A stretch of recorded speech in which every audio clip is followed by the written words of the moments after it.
offer the invocation. Would you please rise and remain standing for the Pledge of Allegiance. Pastor Randy? Let's pray.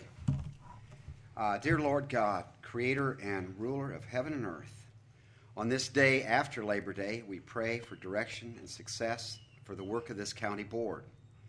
We thank you for their willingness to serve the interests and needs of the wider public in this county, including our too often neglected elderly. Lord, I thank you for the Day Away program. Those dear folks meet, some of them at our church, and it's a blessing to be able to help them. On this day after Labor Day, we also pray for those in our tattered economy who are out of work, those who are seeking full-time work, those who are seeking just to pay the bills and hang on to their homes and their peace of mind. Help the forces of business, industry, and government to come together so that unemployed people are employed. May we also know, Lord, that even in the toughest of economic, emotional, physical, and spiritual times, you are working out your plans for us. Help us by the power of your Holy Spirit to have faith, to trust you in all circumstances. Remind us, God, of the work of the Apostle Paul and all that he did when he wrote, "All things work together for good for those who love God, who are called according to his purpose." These things we pray in your name, Father, Son, and Holy Spirit. Amen. Amen. Would you join me in the pledge?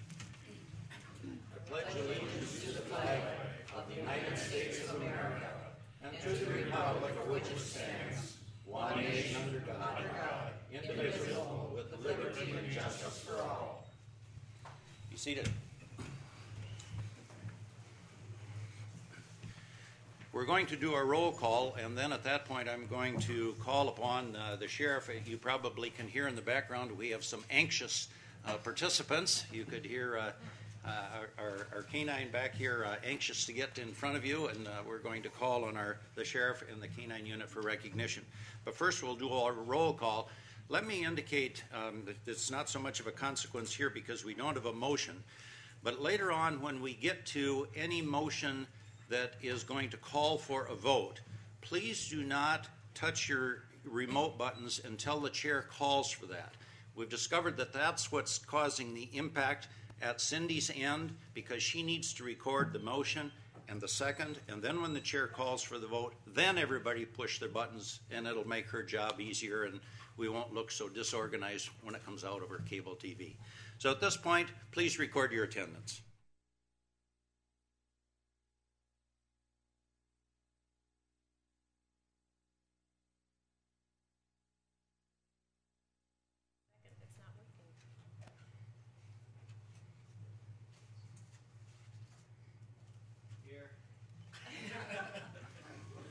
Well, for purposes of the record, we have no absences today. We have 100% attendance, so the chair will declare that we're all in attendance, and Cindy will work on her software. Didn't have it up on my screen.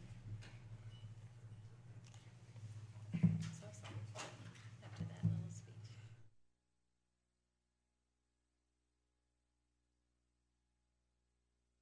At this point, I'm going to call on our sheriff, Dennis Hillstead, if he would please come forward, and we're going to have a recognition for a well-deserved area of the sheriff's unit, and that's our canine patrol. Sheriff?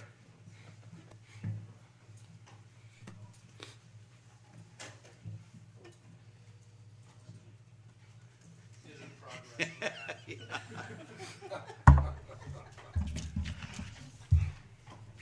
Well, good morning. As you have heard from the background, we did bring have our 3 canine handlers and their dogs. We have Josh Stenseth and with his dog Ace. We have Jason Sikora with Doc and Justin Johnson with Cash. And I don't know, we may have, as we go along, may have them just, if they think it's appropriate, to take a walk up here and just let the board see the dogs. They're a little excited this morning. They just to be here this morning. They're just really excited.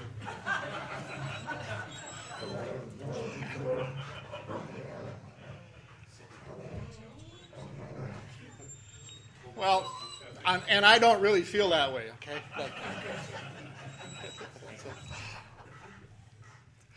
So just as a little basis on this, our canine program started back in, I think, around 95 or so.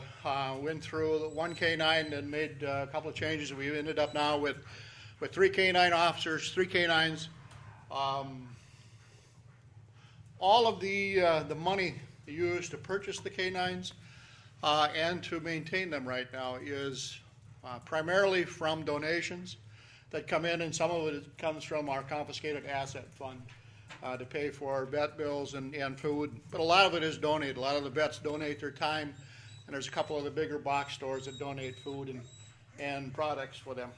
But just as, and I'll read what Scott typed up for me here. So on May 2nd through May 5th of this year, the United States Police Canine Association held its 2010 National Detective Dog Trials in Pewabic, Minnesota. The event was hosted by the Gilbert Police Department and was held at Giants Ridge Ski Resort. 70 canine and handler teams participated and competed in the event, and these are from all over the country.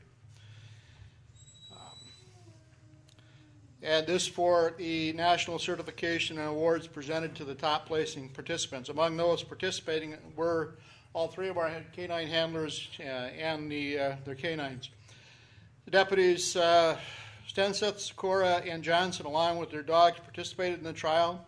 All 3 canines are regionally certified narcotic detector dogs with the United States Police Canine Association and have had a lot of success in locating drugs and drug paraphernalia in the county during their patrols. The team all had an extremely successful trial in Pewabic, with all 3 canines locating all of the hidden drugs. The team scored high enough to earn the St. Croix County Sheriff's Department a national 3rd place department team title. Deputy Joshua Stenseth and his canine partner Ace had an excellent performance, earning them a 4th place individual title. And additional trials were held in West Des Moines, Iowa in the fall of 2009. This for the USPC National Field Trials. Deputy Sikora and Canine Doc ranked 4th overall with a 2nd place in agility and 4th place in scent work. Deputy Stenseth and Canine Ace ranked 5th in agility. An additional trial took place in 2010 in Rochester. Deputy Stenseth and Canine Ace ranked 1st overall in that, and these are not just regional canine units, but they are national in scope. People come from all over the country in that. So, and Deputy Sikora and Canine Doc received 2nd place in the agility. And that's all good and well and good, all the trials and that they do and the contests that they enter into. But the most important thing for you and for me is the work that they do out there. They have been very successful in not only tracking suspects that have been involved in a burglary or an assault, and have at times been used. If we have a car crash and we're missing somebody that might have wandered off, we've used the dogs to track those people, find them. Found not too long ago, one of them, and I don't remember which one, found a young woman that was attempted suicide and found in a cornfield. And so that was a track that took a little bit of time. So they are the things that they do, along with catching the criminals and tracking them. We have in the past used the dogs to track some missing children that had wandered off. And so they are a significant part of the job that we do, and they play a vital part in how successful we become. So it is, I think, is a testament to your willingness to support it and to the dedication of the young men here that are involved in it. Because the dogs, they can be trained to do the things, but it's actually the handler that has to learn how to handle the dog more than the dog has to learn how to do things, because a lot of that comes natural. So, one of the other things too, a number of cases where just the presence of the dog has resulted in a suspect giving up and surrendering rather than having to fight with an officer or unfortunately get into something much more serious than that. So with that, I want to thank you for your cooperation in this, and I want to really thank the 3 officers here for the dedication, because it's a lot of work. It's not just that 8-hour shift that they take care of. It's 24/7 that they take care of these dogs, because they live with them, and so they must maintain them. So, with that, anybody have a question quick before I? Do they get along? I mean, I noticed that they're growling at each other. Well, let's put it this way: they are male. They are all males. They are a certain temperament that must be to be successful as a canine. So it's kind of, it's the alpha dog thing, I guess. And they all want to be alpha. They all are alphas. It's just who's the alphiest. So, sorry about the alpha.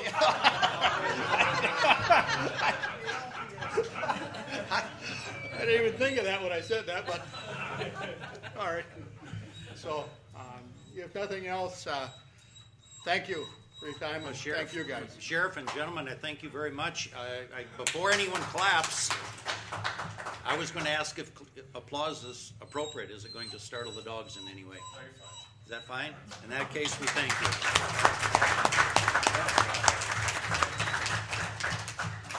Thank you, guys. Thank you.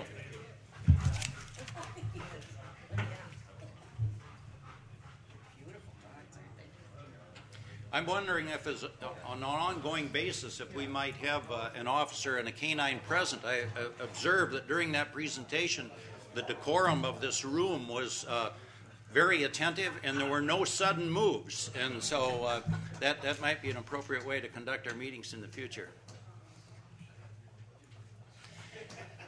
I do see the judges are present, and we did assure them that they would have a spot on our agenda at 9:15. And it now is 9:13, so 2 minutes early. We're going to call the judges forward. And Your Honors, if you would grace us with your report, we appreciate it.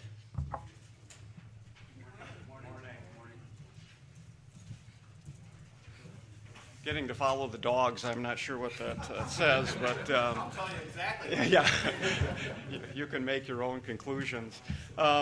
First, good morning, and as always, it's a privilege and a pleasure to meet with the County Board for our annual State of the Courts address. By way of introduction, I think I've met all of you. I'm Scott Needham. I'm a judge of Branch 3, and I'm joined by my colleague, Howard Cameron, Branch 4. Judge Lundell had a doctor's appointment this morning, and unlike the courts, his doctor wasn't running on time, and so he's been delayed. And Judge Vlack, a part-time firefighter, is out fighting a fire in River Falls this morning, but I pass along to you their greetings. I use the word colleagues because I want to at least publicly state that working with Judges Cameron and Lundell and Vlack is a real privilege and pleasure. I added up this morning, and between the 4 of us, I think we have in excess of 50 years of judicial experience that we bring to the table day in, day out. We maintain open-door policies. We're available to each other at any time to talk about particular situations or policies or practices. And as I've said on many other occasions, being a judge is a pretty lonely experience. And I consider these fellows not only my mentors, but also my friends. As most of you know, we have direct supervisory responsibility for court reporters, our judicial assistants, the family and circuit court commissioners' offices, the register and probate, juvenile clerk, and broad supervisory responsibility for the clerk of court's office. We also work closely with the DA's office, the state public defender's office, local, state, and county law enforcement, Department of Human Services, and our local bar association. As background, each of us are what we call general jurisdiction judges.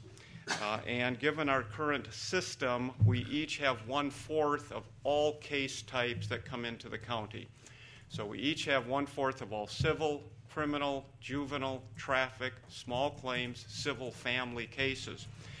And we do that primarily because it maintains parity and an equal balance among the 4 branches. And as our case types fluctuate, and I think you've learned that our criminal And traffic and juvenile case types are down, and they have been down now for the last few years. But to balance that, our civil and family are up significantly. So by assigning 1/4 of all case types to all 4 judges, we maintain that parity, that balance among the courts. We're not large enough to go to segregated or specialized courts. There are only 2 counties in the state that I'm aware of that have specialized or segregated courts, Milwaukee being one of them, with 47 judges and 23 court commissioners, and Dane County, which I think now has 15 or 18 judges and a number of court commissioners. But even with those fluctuations in case types and case filings, our caseloads are growing. In 2006, our judicial need, in other words, how many judges we should have to take care of the cases, was 3.9, and as of last year, December 31, we're at 4.5. So again, even though there's been a decrease in criminal filings, the increase in civil and family has more than made up for that, and our caseloads continue to grow. We mention that growing caseload for 2 purposes. One, to just indicate again the steady growth in St. Croix, but also to encourage the county board to look at long-range building plans, and I know you're doing that. We would like to be a partner with you in talking about those options and alternatives. We're out of space. We have 4 courtrooms, 4 judges, 2 court commissioner hearing rooms that are used 5 days a week, 8 hours a day. We bring in other judges from other counties to assist with various cases that we recuse ourselves on, and we don't have room for them. We have to basically clear our calendars, which means we don't have a caseload to accommodate those other judges. Security continues to be a concern. We only have 2 secure courtrooms, and because, again, of the sharing of all case types, we are back to the practice of transporting prisoners through the public hallways to get them to the 2 outside courtrooms. So we mention those things basically as an invitation to talk to you and with you about our space needs and what we think will be a continued pattern of case growth and judicial need. Also, I was looking through comments I made 5 years ago. We were just starting drug court then. We're now in our 5th anniversary. We currently have 16 participating. There are 5 applications pending, and we will be having our 19th graduation this coming week, which speaks again to the success of that program. Also, in cooperation with the Department of Health and Human Services, we started a juvenile treatment court this past year and currently have 5 participants with what I understand to be 2 applicants for that program. Both of those programs are designed to deal with drug and alcohol dependence, unfortunately at middle school and even younger levels right now. Another statistic, unfortunately, that is more a sign of our economic times is the growth in foreclosures. In 2006, we had 515 foreclosures in St. Croix. In 2009, the number was in excess of 800, and we are basically on track to exceed that number this year.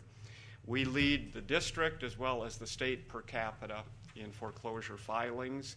And as a result, hopefully within the next couple of months, we're going to pilot a foreclosure mediation program, which hopefully will provide alternatives to homeowners other than going through the ultimate foreclosure process. There are some programs that have developed in Eau Claire County, Buffalo Pepin County, as well as Trempealeau, and I believe another county down south that we're hopefully going to imitate or at least adapt to our needs and look at that as an alternative for folks who are facing foreclosure. Also, I think many of you are aware that as of July 1, significant changes were made to Wisconsin's operating while intoxicated laws, and as a result, those cases will now start to find their way into the court system, and there will be increased court activity because of those changes. Also, on the good news front, the state did change the state public defender eligibility criteria. And so as of January 1, hopefully we're going to see a decrease in the number of attorneys who we appoint at county guaranteed expense. So the eligibility criteria has changed. I believe the old criteria was 1984 poverty guidelines. So finally the state has recognized that we're not in 1984 anymore, and that they've changed the eligibility, which means more people we believe are going to qualify for that state program and lessen the burden on the county. We also continue to use video conferencing primarily for inmates of our state prisons. We're also using it in mental commitments and in some civil trials. It saves money for the Sheriff's Department in terms of transportation, but also it provides an indirect security benefit by not having those state prisoners as well as others in the courtrooms. And finally, just in conclusion, we thank you. This has been a true partnership. I've been here 16 years, and each year I continue to be impressed with the level of cooperation that we have from the county board. We are the envy of the state. I share war stories with my colleagues in other counties who don't have a good working relationship with their county boards, and we're truly the beneficiary of that. I continue to offer the judicial ride-along. Supervisor Stauffer took me up on it, first supervisor in 16 years to come up and sit with me during child support. I think it was an eye-opening experience for him, at least in terms of how we process and those types of cases. And if nothing else, just come up to the second floor. We are welcome anytime to tour the back hallway and to meet with the judges. So with that said, we again thank you for being here, and if you have any questions, Judge Cameron and I will try to field them for you. Mr. Schaefer, you always have a question. Thanks, Howard. How you doing? If not, thank you again.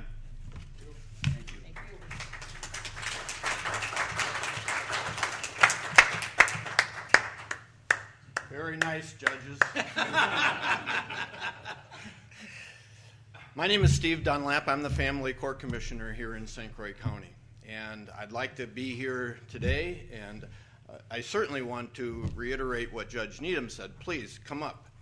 And if you really want to ruin a day, sit in the court commissioner's office and listen to where people or parents can't figure out where their children should start school.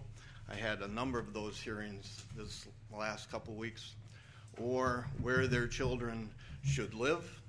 There's a hearing going on right now. I asked Court Commissioner Tim Heckman to help me out so I could be down here. I wish I could tell you that the number of divorces and families that are having problems is going down. It's not. We're about 15% ahead of what we were last year. And what that means is it's just not 15% more hearings, because each case has 2, 3, 4 hearings, unfortunately, sometimes before they get to the circuit judge for a final decision. And then after the final decision is made, it's amazing how soon they start having problems again. But I do want to thank you for all the assistance. Brenda Kearns, who's my assistant, takes care of scheduling and has to deal with these people coming in every day to wonder, what do I do? I'm not seeing my child. What do I have to file? And she helps them out. And without her, my office would be a complete confusion, other than saying it's only half confusion now. But it seems like as St. Croix County grows, the number of families, obviously, that are here continue to have problems. We can only, the drug courts and the children courts and the juvenile services are all working. And unfortunately, when you have these families that are having problems, it's those kids that really have to be watched, because those are the kids that are having problems too. So I want to thank you, and thank you for the support, the continued support that you've given my office.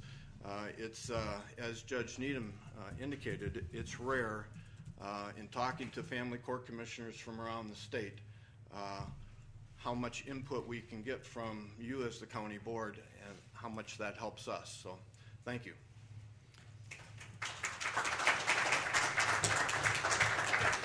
And follow up to what Court Commissioner Dunlap said, you also have to keep in mind that about 60 to 70% of all family cases are pro se. People are representing themselves. They don't have attorneys, which kind of expands the dilemmas that court commissioners face in terms of helping people through a very difficult emotional process without giving them legal advice, trying to provide to them direction. But that's a phenomenon, again, that's only increasing. People can't afford attorneys, and so we're seeing more and more and more cases, civil, family, criminal, where people are trying to do it themselves. And so it increases the time it takes for him and for all of us. But again, it's just a phenomenon. Maybe it's economic. Maybe it's just that people, again, would rather do it themselves. But that's something that we're sensitive to in terms of those types of cases and the amount of time that they take as these folks, again, try to do it themselves. So just as an aside. Thank you. Any follow-up at all with Judge Needham or with Commissioner Dunlap or with Judge Cameron, who has not had an opportunity to speak and probably wants to answer a question? Well, yeah, I'd like to mention something the sheriff said they're on No, 24/7. this is now going to be a statement, not a question. They're on 24/7.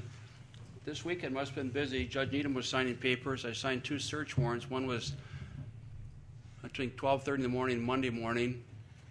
One came by 7:30 Monday morning.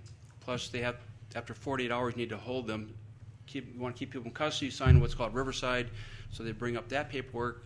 So when the sheriff says they're busy, it's always around the clock. I saw Officer Luz from Hammond. I saw Chris Doss, one of the deputies in town here. Mark Summers, one of the deputies, came by. Somerset officer came by. And I should also point out the DA's office, Mr. Gaylor, was in doing the search warrant, drives up where he lives. He said he doesn't have not computer literate, so he drives up from his home. But, so the system doesn't stop, at 5 o'clock. It keeps going on for those, in the law enforcement committee. Well, of course, you know that, Mr. Schrank, that it never stops, But there is good cooperation. We do appreciate the support. The chairman, Madam Vice Chairman, appreciate it. After a long weekend, we have 19 in custody that I'll be processing at 1 o'clock. So if you'd like to come up and watch intake court at 1, and then I start with child support at 1:30. So come up and see what happened over the weekend. It might be eye-opening for you. Right. Thank you very much. Thank you, gentlemen. Thank you.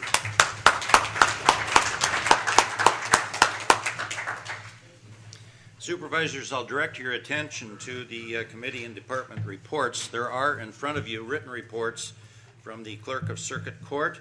There's also a report from the Register and Probate.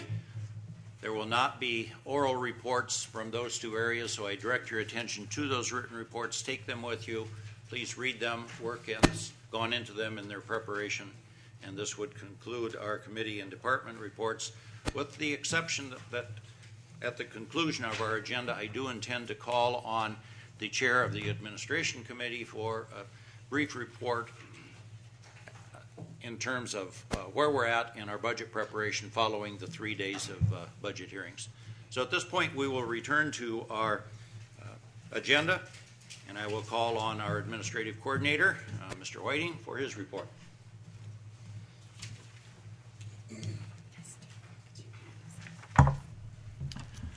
Well, good morning. I have no dogs or pets or anything else to bring up here with me, but as the chairman mentioned, the administration committee did meet for 3 long days last week, going over the preliminary budget proposals from the departments. Met with each department head, some of the committee chairs. There's quite a bit of work left to do. Chairman Norton Bauman will review some of the specifics with you later in her report. We will certainly go over this with you in more detail next Tuesday at the Committee of the Whole. You've been given a summary budget that reflects some of the changes that administration determined they would ultimately be proposing to the board. There's still a gap to close.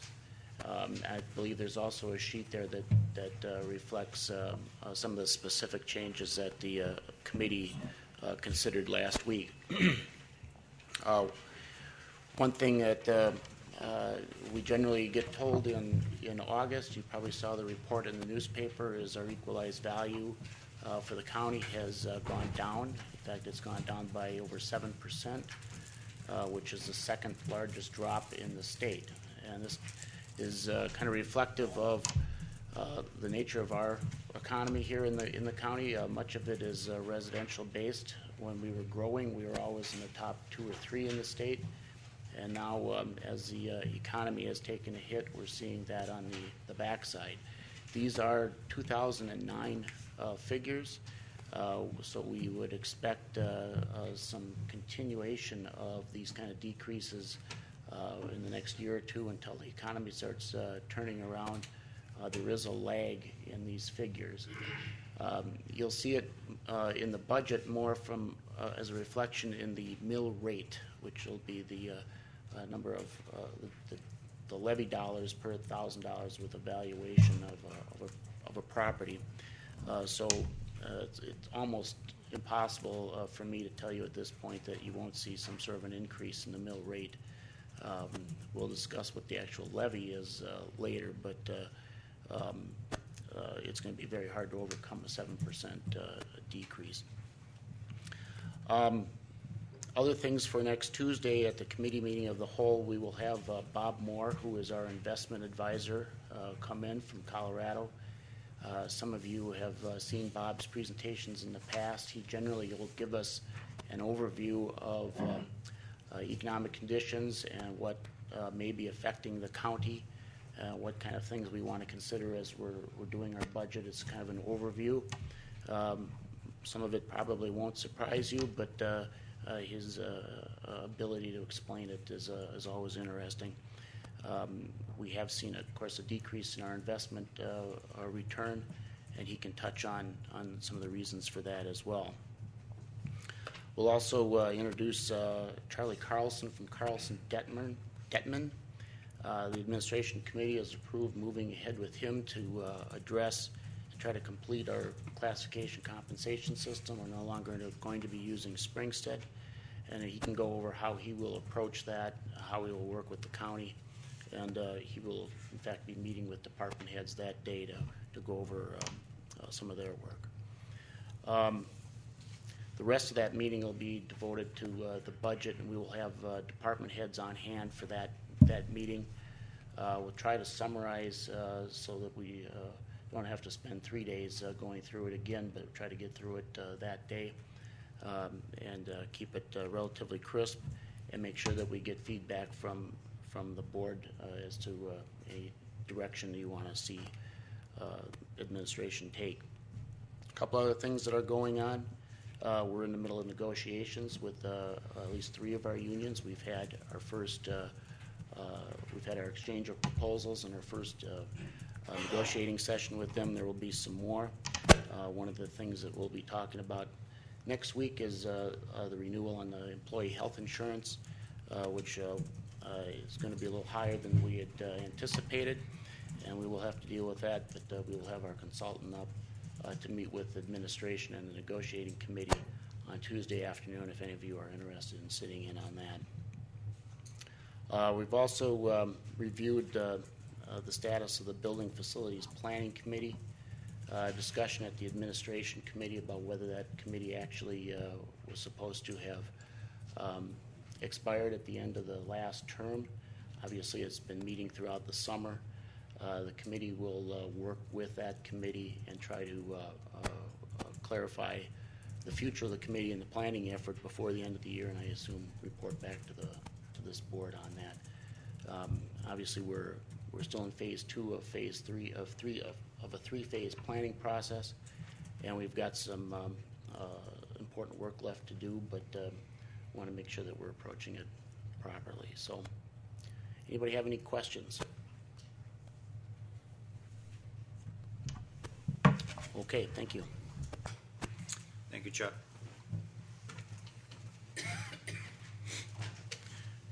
The agenda has been distributed for your prior review. Under the consent agenda, you will see the 3 items: the minutes of our meeting on 3 August, announcement of the date of our next meeting, and then rezoning requests, which are indicated there. As far as the principal agenda, agenda item number 6 is now removed from the agenda. That item is not coming forward from that appropriate committee this morning. It was tabled in committee and will be revisited. It will be back on our agenda undoubtedly at a future date, but for purposes of our meeting today, it is removed from our agenda. With that indication, we do have a consent agenda and a regular agenda.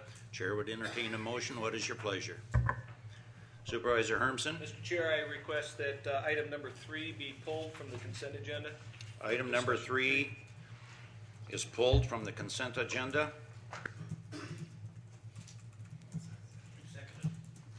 I know that's not necessary. It's just removed from the consent agenda. We'll vote on that as a separate issue. Elfie? I'll make a motion that we accept the consent agenda. And the agenda, main agenda with the removal? All right, is there a second? It's been moved and seconded. Don't press your buttons. Sorry, who's second? Motion, Schrank, second, Sather. You ready? Proceed to vote on the approval of the revised agenda and the revised consent agenda.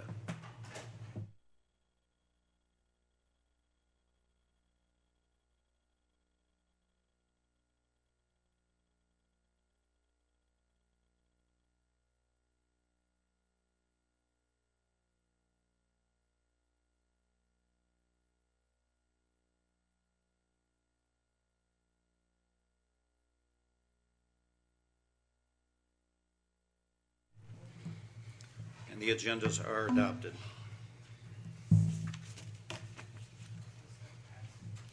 At this point, we will take up the item that was removed from the consent agenda, and that is the rezoning that is indicated. Is there a motion to come forward from that committee?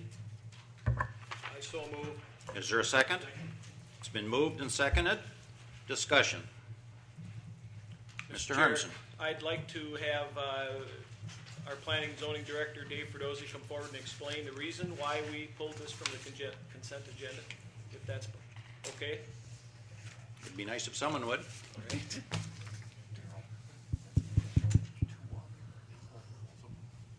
Well, it's on the consent agenda. There's one item, item 3, so I would take that as a yes. Good morning. I think this is pretty. Dave, before you start, the back and forth that we were having, there are 2 rezonings on this, but it was one agenda item. So the chair interpreted that as pulling both of them since it's one agenda item, although you may want to address the fact that there are 2 specific rezonings. That's true. Thank you, Board Chair, and I probably should have just requested the one, but I think we can still pass it after the explanation and everything would go fine. In your packet was the information. That's what we're referring to now. Mr. Fedrosi. Thank you. I guess I'll start out by saying since the action affected both of those, the second rezoning listed on the consent agenda, the Person, Goodwin, Dukersheim, and Weinke Town of Emerald, was not in question and stands recommended for approval as included in your packet. The one that was reconsidered is the Christome Farm incorporated in the town of Stanton. At the request and recommendation of the town of Stanton, when the committee initially acted on this rezoning the night of the hearing, they honored a request from the town to include a condition for a deed restriction limiting additional residences on the land subject to the rezoning. After that action, staff reviewed that condition with Corporation Counsel, and Greg Timmerman advised us that that condition would be inappropriate to include on the rezoning. So the committee met this morning prior to County Board to reconsider that previous action and recommend approval of the rezoning without that condition, and that is how it has been distributed on your desk this morning. Any other discussion? Supervisor Sather. I was just going to make the motion to approve the rezoning. I make a motion, we approve both of these rezoning No, I already have a items. motion. I already have a motion. I have a motion from, refresh my memory, Steve Hermson, seconded by Ritz. Gene Ritz. Was that to approve? And now we're in I thought discussion. that was to pull it from the, yeah, you're right, sorry. I have this question. If the town wanted that limitation on the number of residences that could be placed on this property, if the town follows through and denies their approval for the rezoning, does that block the rezoning despite what the county does? I'll let Greg weigh in on that, but I believe it would. I don't know the details of the process. I don't know if the town filed a resolution objecting to the rezoning in the first place. I think if they didn't, then they don't have a right to challenge the rezoning as it's passed by the board. However, the ordinance rezoning this property would be modified from the original approval. It could affect, but I don't have enough details about what the procedure was to say for sure that if the town attempted to reject the rezoning, that it would be valid. I'd have to research that more. I'll chime in as a member of the committee. I'm sorry, Mr. Miller? My recollection of this rezoning is that the rezoning was done to allow for an electrical substation. And the township, as I recall, did not object to the use of the property for that particular use. They just didn't want to have another home built on that corner of this big parcel. So I don't think they objected at all to the rezoning. They just didn't want a house built there. Well, here's how it was explained to me. The parcel is 2 3/4 acres, and it's being rezoned from exclusive ag or agricultural to ag residential. And the town has requested a deed restriction be placed on the transfer of the property from, it must be the Crisdome Farms to, is it XL Energy or an electric company? Okay. And they want the deed to say that there'll never be a home built on that property. But it's being rezoned from ag to ag residential, and ag residential is a zoning district which is set up to build homes. So it would be inappropriate to condition the rezoning of a piece of property into ag residential and then say you can't have any residences on it, in my opinion. Further discussion?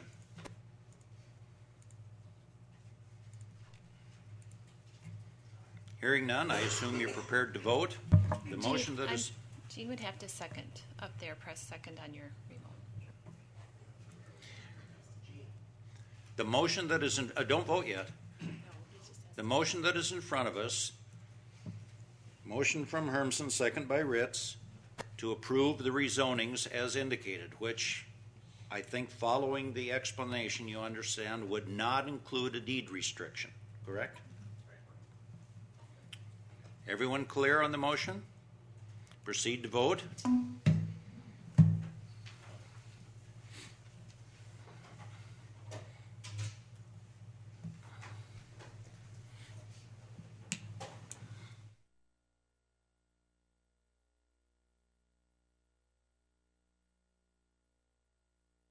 Rezonings are approved. Now we'll move to the report from Casey and from Kristen concerning the emergency services activities and actions with respect to the recent flood damage. I asked that this be added to the agenda following our recent occurrence in the southeast part of the county. Kristen, I was going to say had a baptism by fire, but I guess it would literally be a baptism by water, which is more appropriate, concerning our flood and This report will bring supervisors up to date with respect to that damage. Probably it would be appropriate following this report to move to agenda items number 4 and 5, which really follow this activity, and we'll try and keep this subject matter somewhat in contiguous activity. So, Kristen? Good morning, everyone. I'm sorry Casey was unable to attend this morning, so he handed over the reins to me.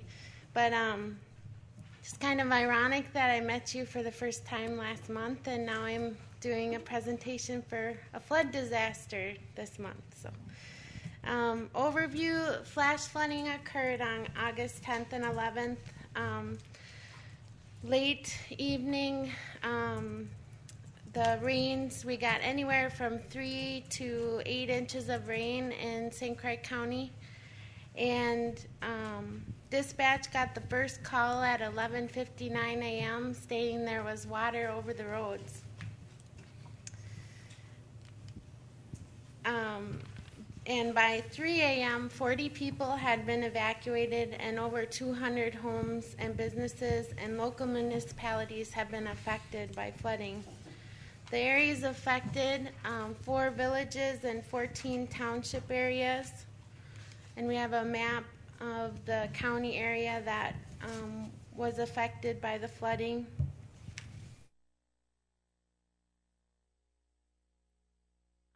Damages reported: public infrastructure. The village of Woodville had municipal buildings affected, a sewage plant. Baldwin had roads and bridges.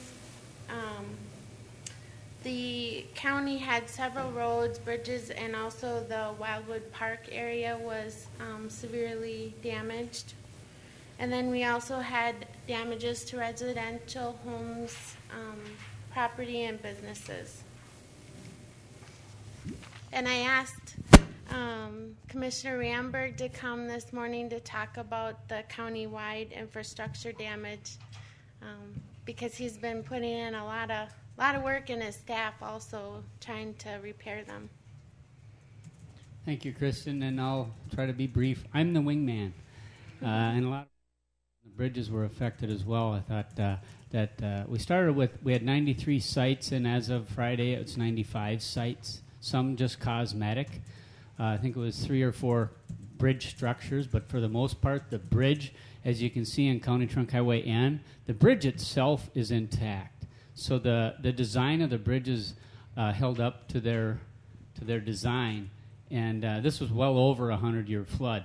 According to the charts, I think it doubles as the chart goes up, and it's difficult to see, but it was 3-4 times that. So you're talking 300, 400, 500-year flood, and of course none of the structures are built for that. And this is then where the undermining occurred, and then after a bit of time, as the sun came out, it melted the structure that remained, which was only the hot mix on the top. And people were driving over this, and when I talked to, this is right in front of Peace Lutheran Church, I talked to the pastor, said people were driving around the barricades, coming right up to the bridge, their bumper would touch it, and they'd back away. So that people were still going in around the barricades, and this one was one of the last bridges that we addressed, but this is the water over the road and the undermining that occurred on N, as in Nancy. And then this is on 63. Even the state had some issues south of Baldwin. This is one of the more minor areas that, minor if you want to call it that. If this was a county road, we would not be eligible for flood aid because this is called heavy maintenance. Heavy maintenance. A lot of truckloads, and this is where a lot of the costs are involved, is the materials that were spoken for other purposes that we had to use here.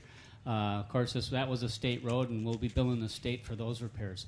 This is the town, so a couple town issues here. Town of Rush River on 10th Avenue. With it on the exit side, it took the material with it. Once it starts, it goes. It's just like breaking the seal. And water, I think it was Steve Hermson that asked me the question a couple months ago, what's the most damaging thing to roads? You started it. Water.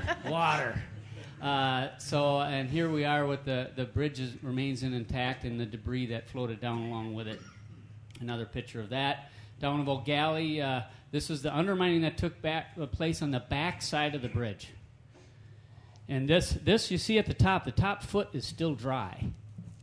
And that remained. And then I think it was the second day, the town chairman called, and he was out there waiting because that had fallen into the water down below. So that had fallen. And that you could think about a Volkswagen Beetle you could stick in there. And people were driving over across of that with that hole in there. And then this is what they were seeing when they were driving across it. It didn't look that bad driving around it, so they just said, I'll go to the left and drive around it. But as you drive to the left, you still have a hole under there. So that's what was very dangerous. You see the hole, there's still not much holding a car up or a truck driving across that. That's some of the ancillary unintended issues that we came across. It started with 30 sites, then 50 sites, then 80 sites. Now we're up to 95. And granted, a lot of these are heavy maintenance and some just cosmetic. But those were the phone calls we got from citizens and chairmen and all kinds of folks. So I guess I just wanted to share, some of the pictures worth 1,000 words, and that's some of the things we've been going through. And we still have 2 crews working probably through the fall to take care of the rest. We stopped everything that we had that we were doing for 3 days straight. We threw everything we had, all our resources at it, and we even got some barricades from Polk County. They helped us out with that, and we put barricades up until we could get to the issues. Then the following week we had all the roads open. But then, as you'll notice, as you drive across some of these, there is no blacktop on there. And depending on the local entity involved, some of those may wait till next year because of the settling issues. The material we had was soggy, so some of that may need to come out and replaced with better material. So, thank you. Thanks.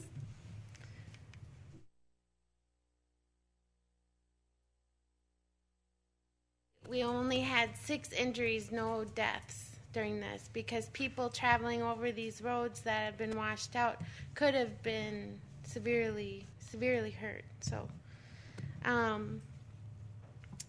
the private homes and businesses, we've had just about 200 reports called in, and it ranges anywhere from homes that people can't live in to a couple inches of water in their basements. The Red Cross has assisted 14 families in the area with finding new homes to live, and they've also assisted them with first month's rent or money for food or money for helping them buy some clothing that may have been flooded during the event. Also, we had businesses and also agriculture loss reported. We had 2 farms report loss of cows. Their cows were no longer there. And the chickens, there's several chickens that probably floated down the river. So these are just some pictures from the area. This was a collapsed basement in Baldwin. This is a 4-plex of apartments that were flooded, and you can see the water line. They at least had 1 foot of water in their entire living area. And then just the destruction after water. Anything that gets wet is destroyed because it has other contaminants in the water, and a lot of the time sewage also in the water, and Woodville had a lot of sewer backup problems.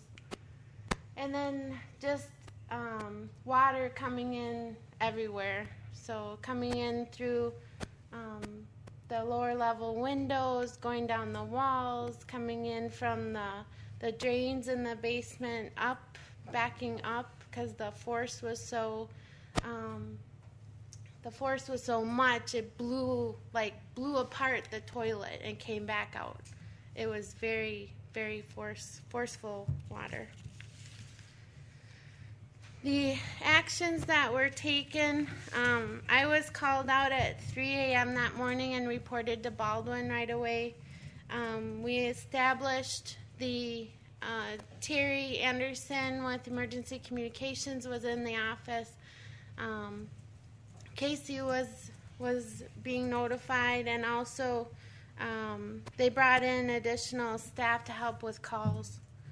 Mass notification was made through our City Watch program to 3,700 residents, trying to warn them of the flood damage and to stay off the roads.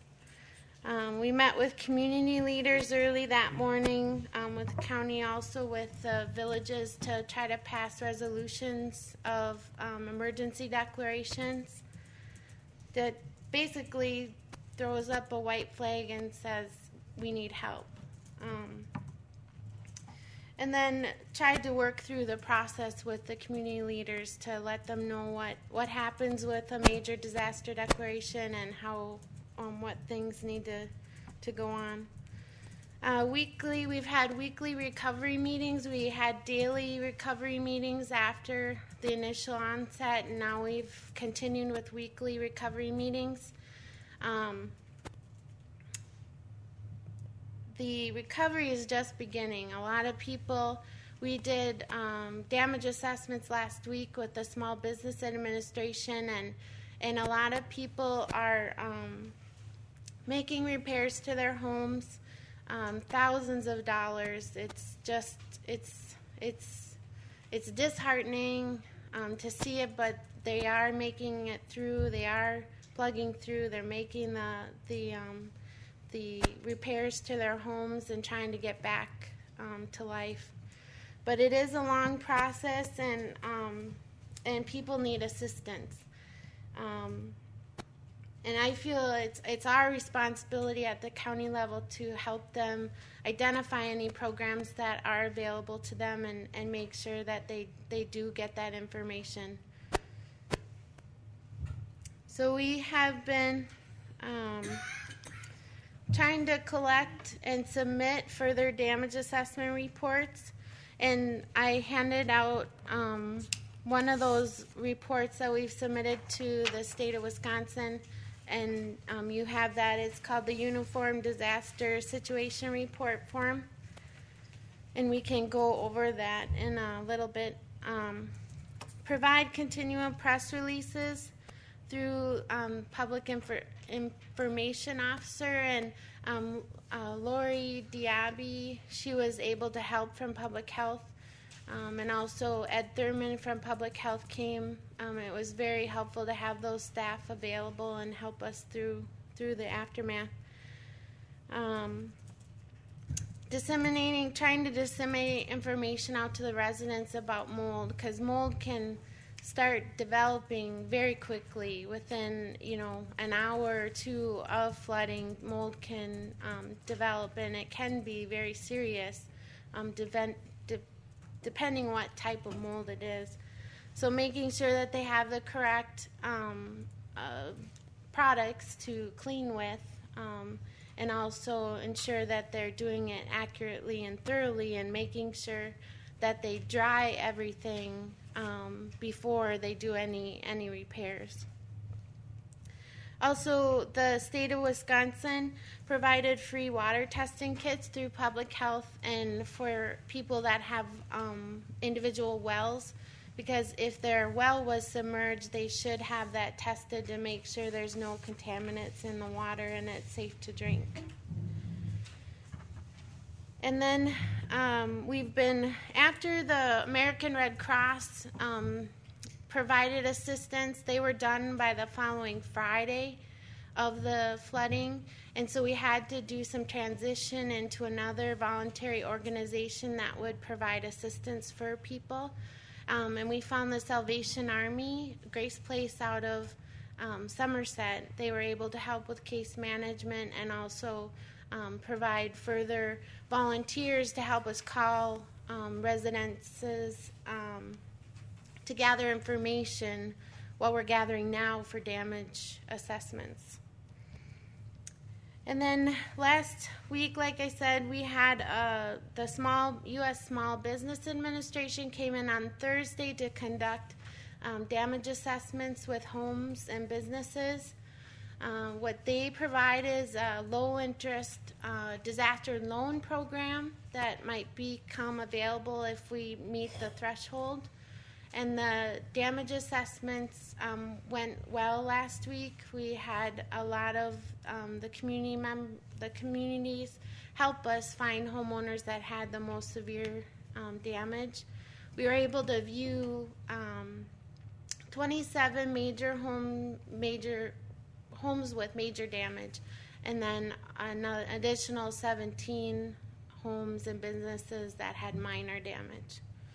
And we had a whole list of 200 that we were trying to go through. We were trying to see the most damaged ones first. And then we're also, this week, I have to be in Eau Claire this afternoon at 2 p.m. for an organizational meeting to meet with the Federal Emergency Management Agency.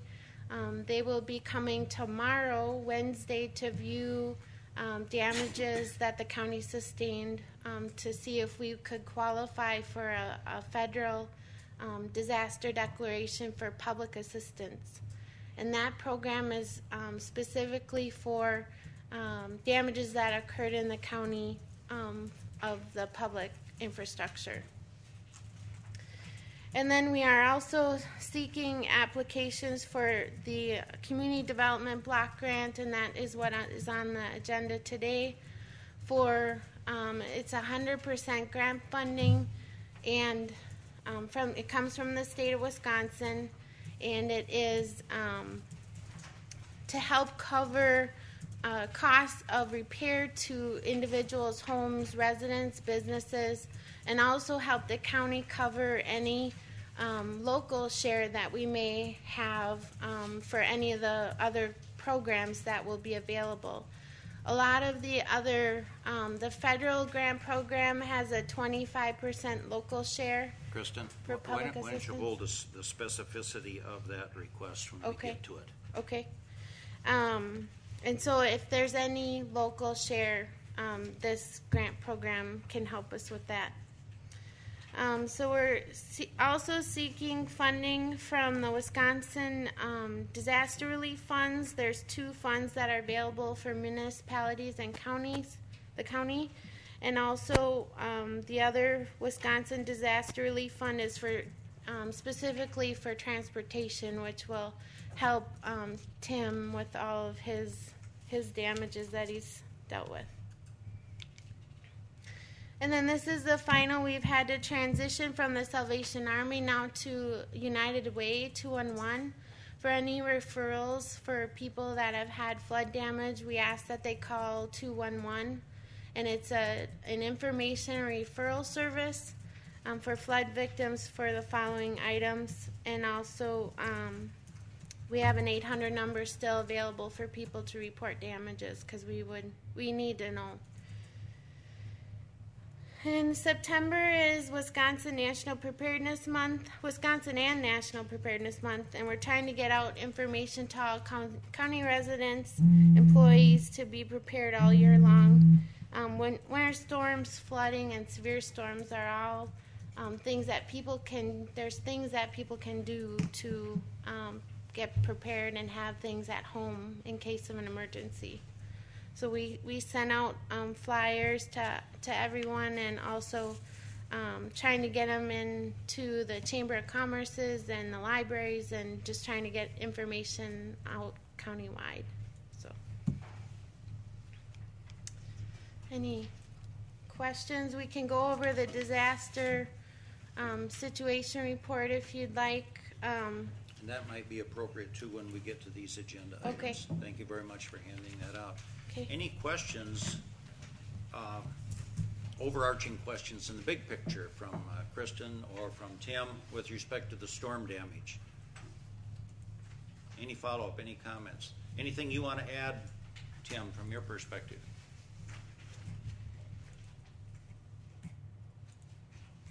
Well, hearing none, you've done an excellent job of not only responding to the disaster, but educating all of us. Thank you very much. I think at this point we will move then right to the 2 specific resolutions that deal with this area. And Kristen, keep yourself available, and Tim as well. But at this point, let's move to agenda items 4 and 5. Let's take them in this order. 4 first. committee did meet this morning. These are coming to us in somewhat of an emergency situation. We will need to, at this point, if we're going to consider these items, suspend the rules because these were not mailed with sufficient time to meet our bylaw requirement of 5 days. But I think you understand the emergency nature of what we're dealing with here. So the chair would entertain a motion to suspend the rules so that we can deal with these items. Supervisor Malik? I make that motion to suspend the rules to allow us to deal with items 4 and 5 on our agenda. Is there a second? Second from Supervisor Larson. Is there any discussion? Don't vote yet. Motion Malik, second Larson. Okay, proceed to vote, and you are voting on suspension. Roger seconds. You are voting on suspending our bylaws, suspending our rules, so that we can vote on these two, or deal with these two items.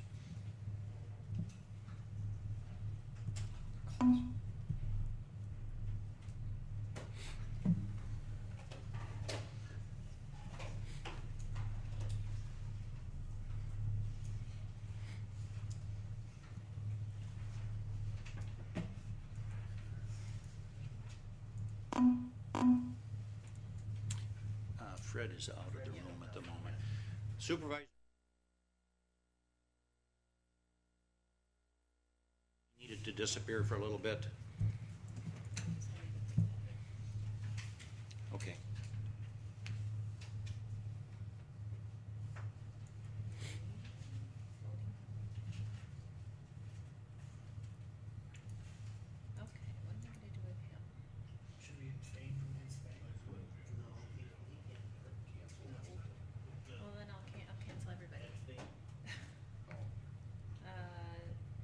Somebody presses the abstain button. Yeah.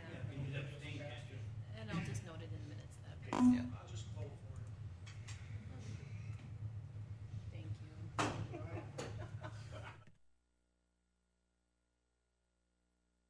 Supervisors, the rules are suspended so that we can appropriately deal with these items. Let's take number 4 first. Chair would entertain a motion from the chair of the committee, if that's who intends to present this.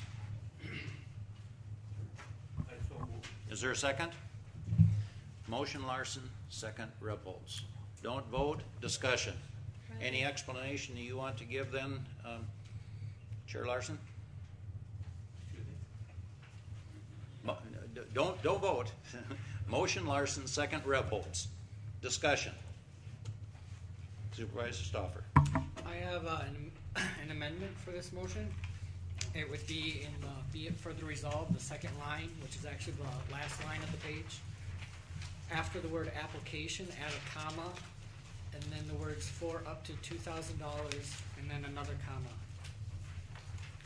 I would like to do this just to clarify that there's approximately $2,000 for us that we have to pay to Cedar Corporation in order to get the application process started. The remainder of any fees they have would come out of the grant itself. Motion Stauffer, is there a second? Is there a second to the amendment? Second Hermsen. Supervisor Stauffer, do you have that in written form? I didn't do that. We'll just give that to the clerk, please. Discussion on the amendment. For up to 2,000? Any discussion on the amendment, which quantifies the expectation of about $1,950 that we'll need to pay to Cedar Corporation to submit the grant application? Any questions? Supervisor Marzoff. Thank you, Mr. Chair. First of all, thank you to the committee for putting together what I think is a very important resolution during a critical time. I support this. I just had a problem with the same, be it further resolved, that James just made reference to. And I don't know if this is the appropriate time to bring that up. You each have a handout in front of you related to my concern. And it's simply that there's a dichotomy. Mr. Chair, I'll defer to you as to whether or not this discussion is pertinent to James's motion, or if it should wait until we vote on his motion. Supervisor Marzoff, to respond to your inquiry, it would be the opinion of the chair that your proposed amendment is not germane to the amendment that is in front of us right now, which is very specific in quantifying the amount for the grant. I'm subject to overruled on that, but I think that they would be taken separately. Supervisor Lucky? Well, I'm confused. His amendment up to $2,000. Proposed amendment. This is discussion only. This is not in front of us. Whatever. For $2,000, that's for what? That's the total grant we could get, or that's how much it costs to have them prepare the application for the grant? And going beyond that, then, if we don't get the grant, they don't get that? They waive their fees, or what? Chair will refer this to the chairman of the committee, and Chair Larson, do you wish to address that?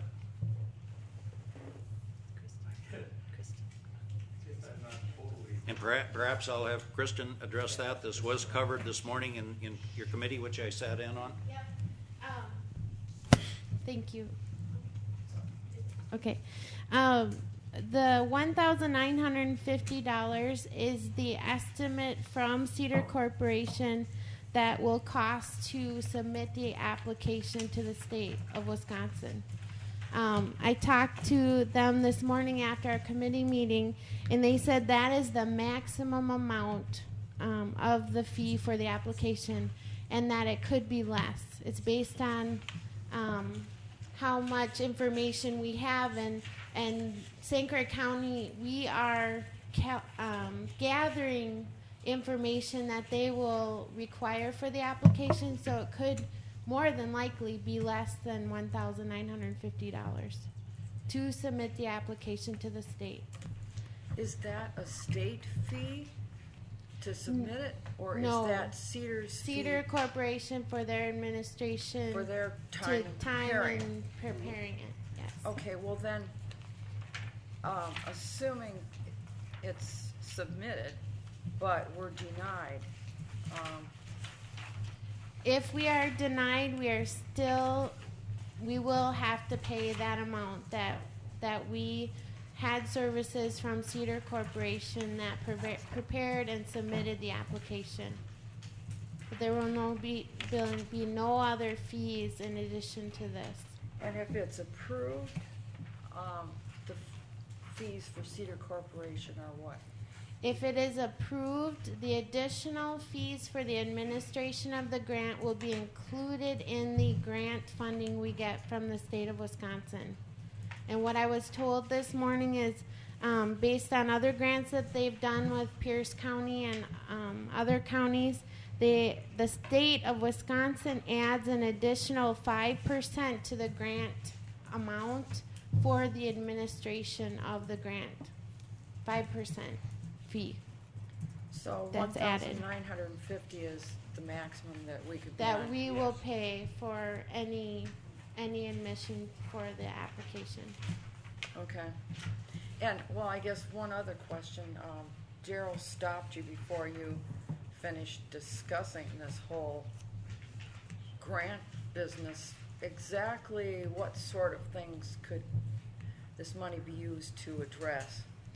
There's 5 programs that we're looking at for helping people with disaster costs, and this is one out of the 5, and it's 100%. It's actually federal funding that gets given to the state through HUD, and then the state grants it out at 100%. There's no cost share. And it can be helping to repair damages to homes. It has to be structural damage, or also public infrastructure damage, structural damage to our roads, bridges, culverts, any park trails. That it has to be structural damage that is repaired for this grant program. At this point, I'm going to make a ruling that this discussion, interesting as it is not germane directly to the amendment that's in front of us. If the amendment is adopted, then we will have a motion in front of us to proceed with the grant, and then at that point, any further discussion would be germane. So at this point, I'm going to call for Supervisor Stauffer. On the advice of Corp Counsel, there's one extra word I'd like to add that helps clarify this. On the second page, second line, it says solely out of grant funds for any services provided. I'd like to insert between any and services, administration services, so it's clear that the grant funds are paying for the administration and the $2,000 is to pay for the application. You're intending to include this in your original amendment? Yes. The original amendment. Yeah. The original amendment was seconded, so it's owned by the body. Is there any objection from any member for the additional language being suggested by the maker of the original amendment? Any objection? Supervisor Marzoff? Mr. Chair, I have to take exception to this discussion because if you look at the dichotomy that's present in the words, Cedar Corporation will be compensated solely out of grant funds, the what if comes to mind. What if we are not awarded the grant that we are asking Cedar Corp to help prepare application for? How do you deal with that dichotomy? Supervisor Marzoff, unless I'm overruled, the chair is not confused in terms of Cedar Corp being paid out of grant funds. We are specifically addressing their filing of the application, and the amendment offered by Supervisor Stauffer is intended to quantify the amount that they would be paid to submit the application.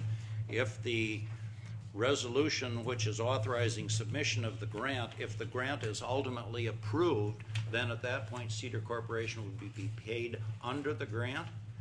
But irrespective of whether the grant is approved or not, Cedar Corporation must be compensated for the work they're doing. But the words speak to the contrary, Mr. Chairman. Yes, you can. I'm going to call on Supervisor Malik first, and then we'll go to Corp Counsel for an interpretation. I respect your point of view, Mr. Marzoff. Supervisor Malik?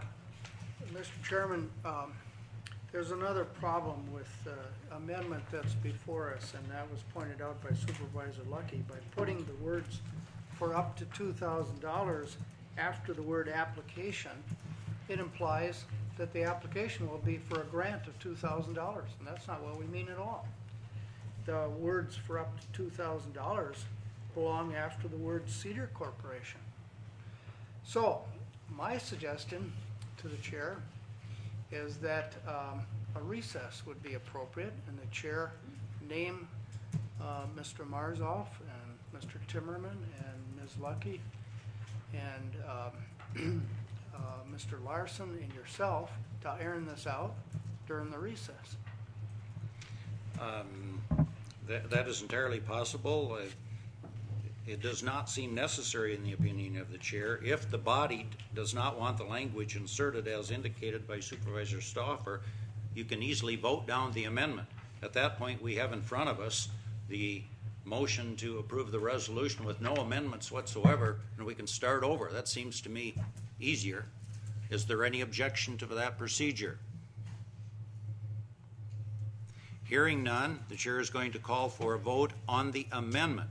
All you're voting on is the amendment offered by Supervisor Stauffer with the additional language that he indicated, to which there was no objection.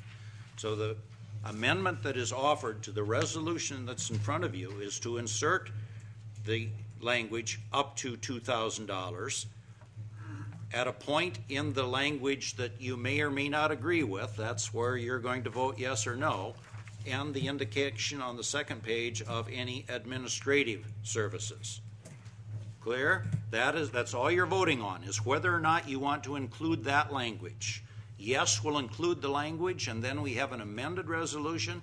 No, we'll deny the amendment, and then we have the language in front of you with no change whatsoever, and we're back to discussion. Proceed to vote. Yeah, Steve has to second, please.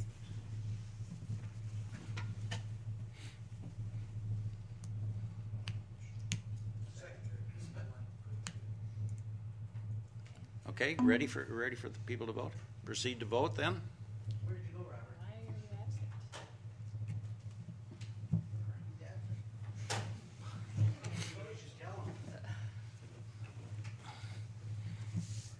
Make yourself present.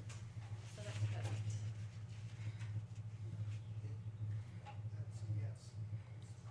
Present and confirmed.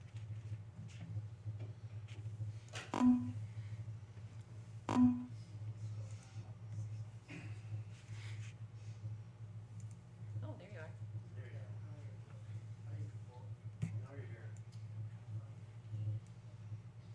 Did I hit that? It seems to take Did I hit that? a long time.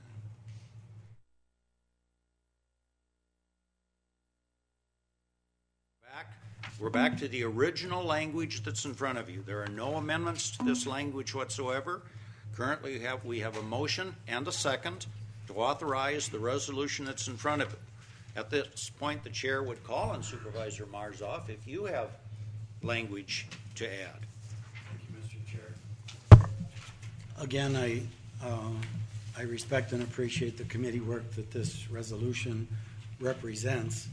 I just had a little difficulty with the be it further resolved at the bottom of page 1 because of the dichotomy that I make note of in this handout. I will read what I wrote.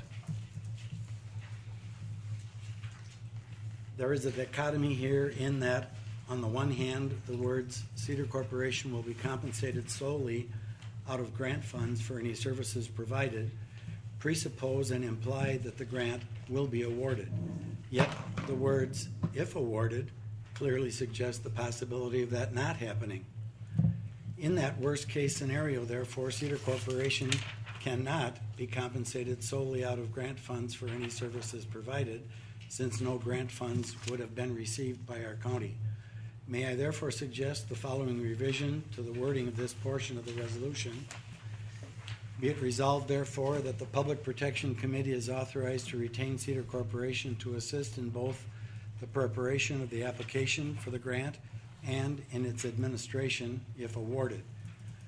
And then either of the two following is acceptable to me, whichever this committee thinks is best. Be it further resolved that in the event this grant is not awarded, Cedar Corporation agrees to waive any fees incurred in conjunction with the preparation of the grant application, or as an alternative to that, be it further resolved that in the event this grant is not awarded, Cedar Corporation, in return for having prepared the grant application, will be compensated out of County Reserve Emergency Services Fund. Are you presenting an amendment, sir? I move that I move on this suggestion that it be accepted. Which suggestion? Which suggestion? Are we going to pay him or not?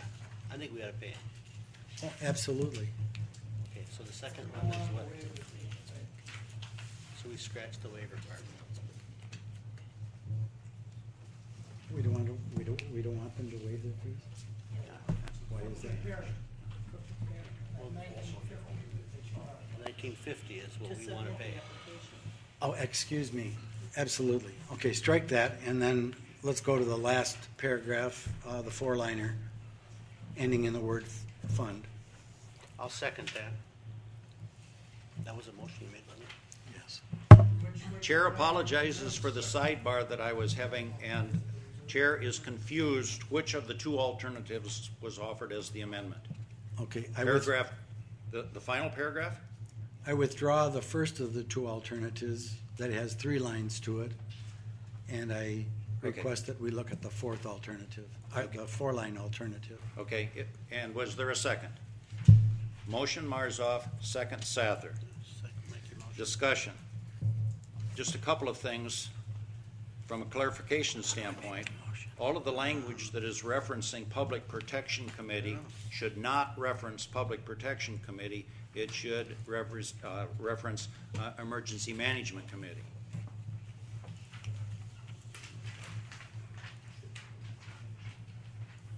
Okay, are you clear on that? Second of all, I was feeling personally, on behalf of the county, that we were being somewhat disingenuous to ask a third party to prepare a grant application and do the work, and then tell them their work was going to be of no quality whatsoever if the grant was not approved and we weren't going to pay them. That made me pretty uncomfortable. Kristen has indicated that the preparation of the grant itself cannot be paid out of grant funds. That's an administrative expense and must be paid by the county. So we cannot put ourselves in a situation of indicating or even expecting that Cedar Corporation would be paid ultimately out of grant funds if the grant is received. They're separate issues. The application and preparation for the grant must be paid by the county. If the grant is approved, future administrative requests, costs would come out of the grant. Did I quantify that correctly, Kristen? Are we clear? We now have an amendment in front of us. Discussion. Supervisor Malik. I wonder where the 1950 is to come from. Was that planned by the committee to come from its normal operating funds? That's the fee to prepare the application. Did committee discuss that? Before you answer that, I can tell you that Casey did send me an email last week and indicate the emergency of nature of needing to proceed with this, unclear how it would be funded. I suggested to him that it be talked about in committee, but obviously, as a last resort, if there was no other funding source, this could appropriately be paid out of contingency. Yes. Supervisor Hermsen. Thank you, Board Chair. I understand why we would, or the process of having this paid for grant application. But we've heard just a verbal amount of what the bid was, or the estimated amount it would cost for the grant application being, what was it, $1,900 and some odd dollars? $1,950. Now, is that, I think we still haven't seen a limitation in the resolution here yet of, back to Supervisor Stauffer's concern of capping it at $2,000. But since that process of going out and having grant applications done, they'll come solely under the suggestion of our Public Protection Director, Emergency Management Director. Does that, since we don't know that went out for a bid, or if we could have got that at a cheaper rate or anything,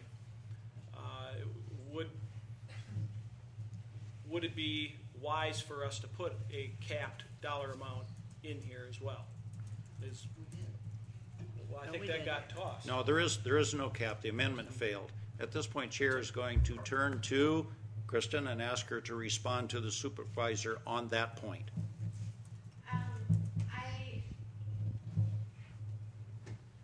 As far as Cedar Corporation, we were recommended by Pierce County to go, that they've worked with them in the past, and we have not sent out any bids or requests for bids or anything like that. So the cap, I think, would be fine to set it at that, because they've assured me that it will not go over that, and it will more likely be less than that. So. Board Chair, I would ask to amend the amendment. There is no amendment. Oh, there isn't? Wait a minute. There's an amendment. Well, there's an amendment in front of us is what I meant, but this is not amended yet. Okay. You and I were just on a little bit of a page. Okay. We're discussing a proposed amendment. A proposed amendment. Alvin, you're right. I'll wait. Okay. Supervisor Marzoff. Okay, in an attempt to cover all the bases, may I add this amendment to my own amendment?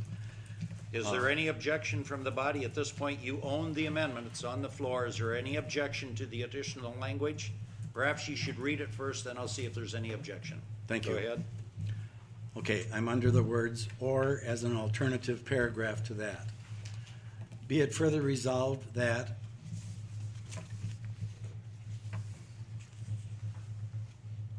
just a second.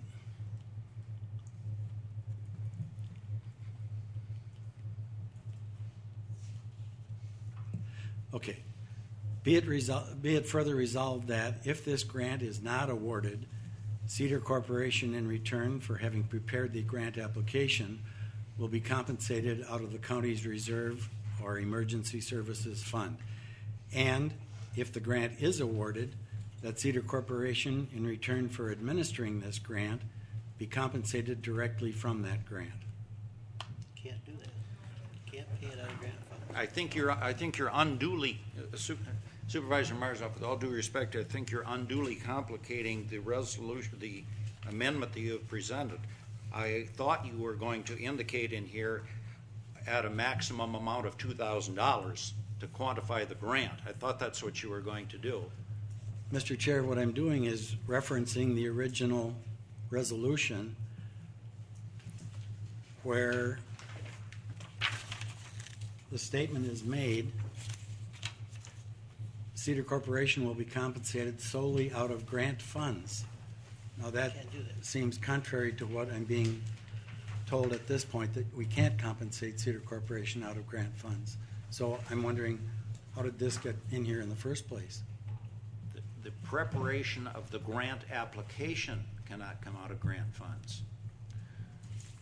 Earlier, Corporation Counsel was prepared to weigh in on this. I'm going to now, after having him cool his jets here for a little bit, call on him.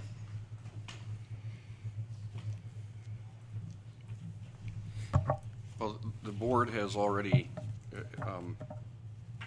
acknowledged that the amendment as it was presented isn't workable because if the grant is awarded, the application fee can't be paid out of the grant, only administration fees.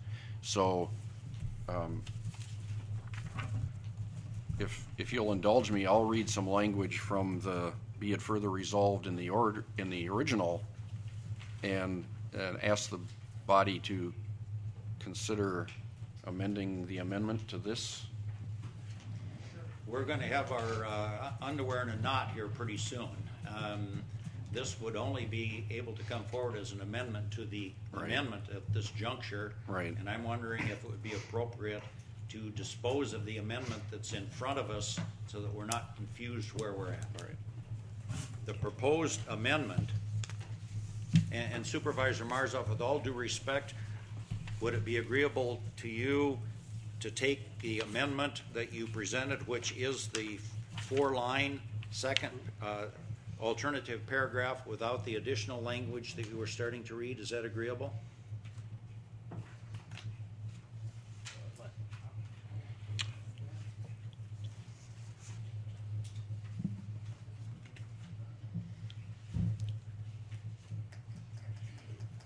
Yes.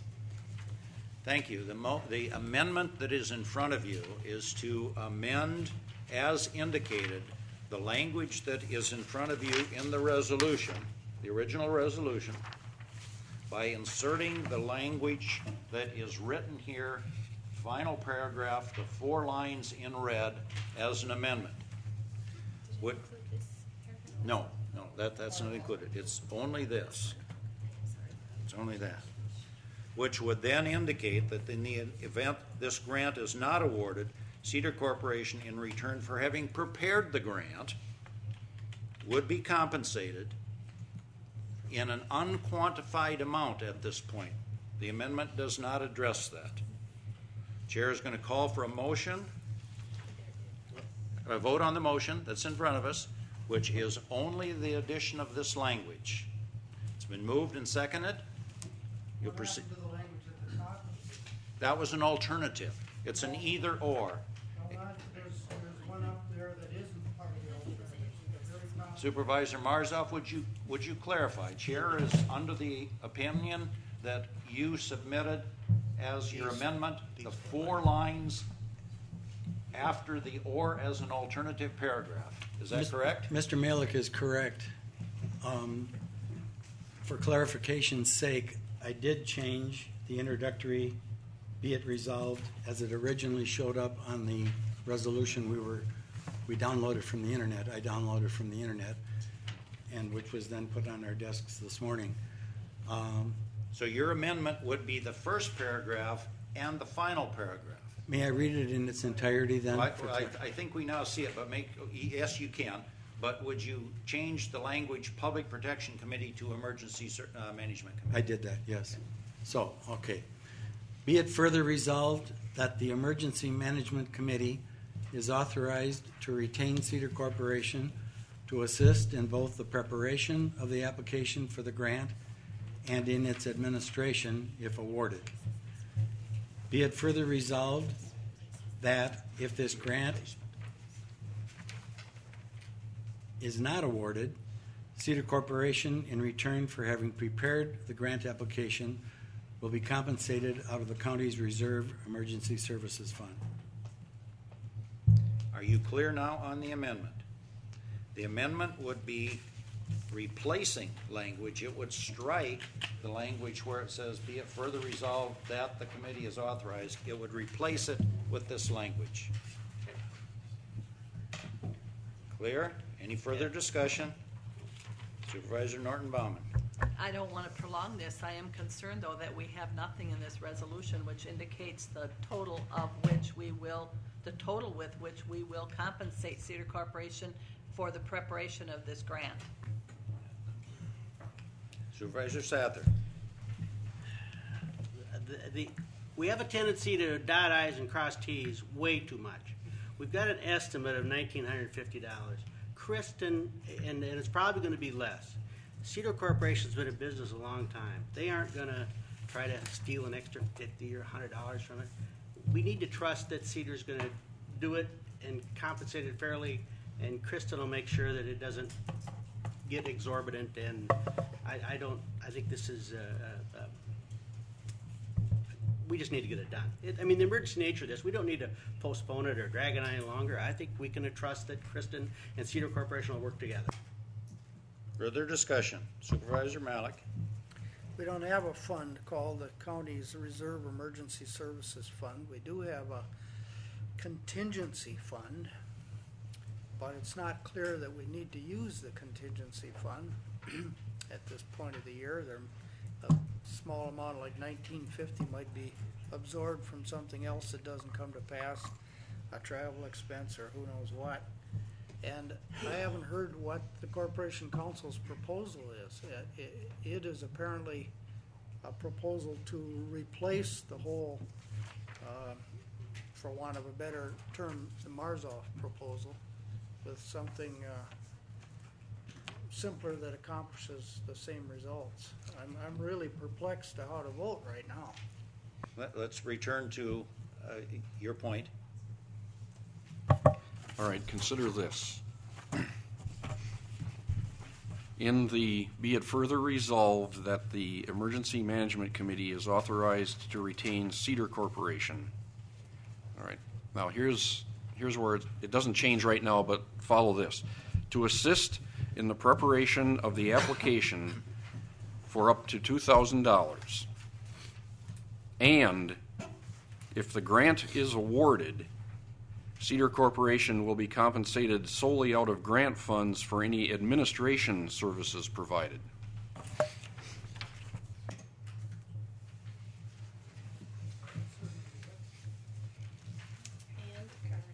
Well, hearing that, I'm prepared to vote no on the one that we have before us and then vote yes when the other one is offered. That would be the procedure. If you prefer this language instead of the language that's in front of us, you would vote no on the language that's in front of us and then wait and see if there's a future amendment. If you prefer the language that's in front of us as opposed to this or some alternative yet to surface, then you would vote yes. So are you clear? The language that's in front of us right now, Supervisor Marzoff, the language that's in front of us right now is paragraph 1 and paragraph 3 as written, which would replace the final paragraph in this resolution. Any further discussion on that amendment? Supervisor Marzoff. Thank you. I yield to Supervisor Malik's comment about my use of the word Reserve and Emergency Services Fund. For lack of the proper title, I used those words And if it would please this House, I would replace those by the words contingency fund. Is there any objection? Seeing no objection, so ordered. The amendment now is in front of you. Let's vote. Are you prepared to vote on this language? Supervisor Schrank? I have one question. On the preceding paragraph, it says, "Now there be it resolved that the St. Croix County Board of Supervisors does approve and authorize the Public Protection Committee to prepare and file this application." Wouldn't that be the emergency management? That's correct. All of those references have been changed. Where it reads public protection, it should read emergency management. And that's what we're going to be voting on. Well, eventually. Right now, we're voting on one specific amendment. Supervisor Lucky. Would Supervisor Marzoff consider further amending his last four lines to insert the words, or to change it to read, "will be compensated up to $2,000 out of the county's contingency fund"? Yes. Seem to cover all of the bases? No? No, it doesn't? What? Again, to try and keep us with some focus, the chair is going to suggest if you don't want to deal with this language and prefer this language, let's simply vote this down and proceed with a different amendment, because we're starting to do an awful lot of wordsmithing here that probably should be a sequence of amendments to amendments, and I'm trying to keep us with some focus. Is that fair?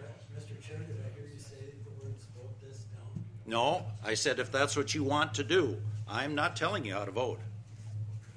I beg to differ with you, but I thought you inappropriately said to vote this down. If I said anything that was, in your opinion, inappropriate, Supervisor Marzoff, I sincerely apologize.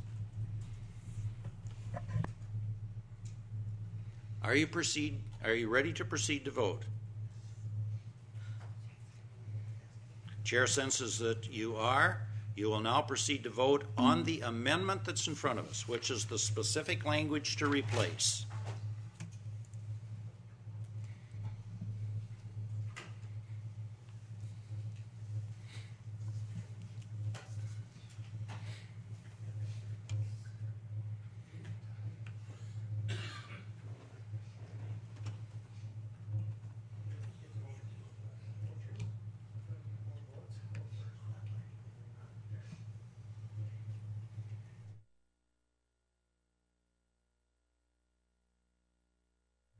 At this point, we're back to the original language. We've had two successive amendments.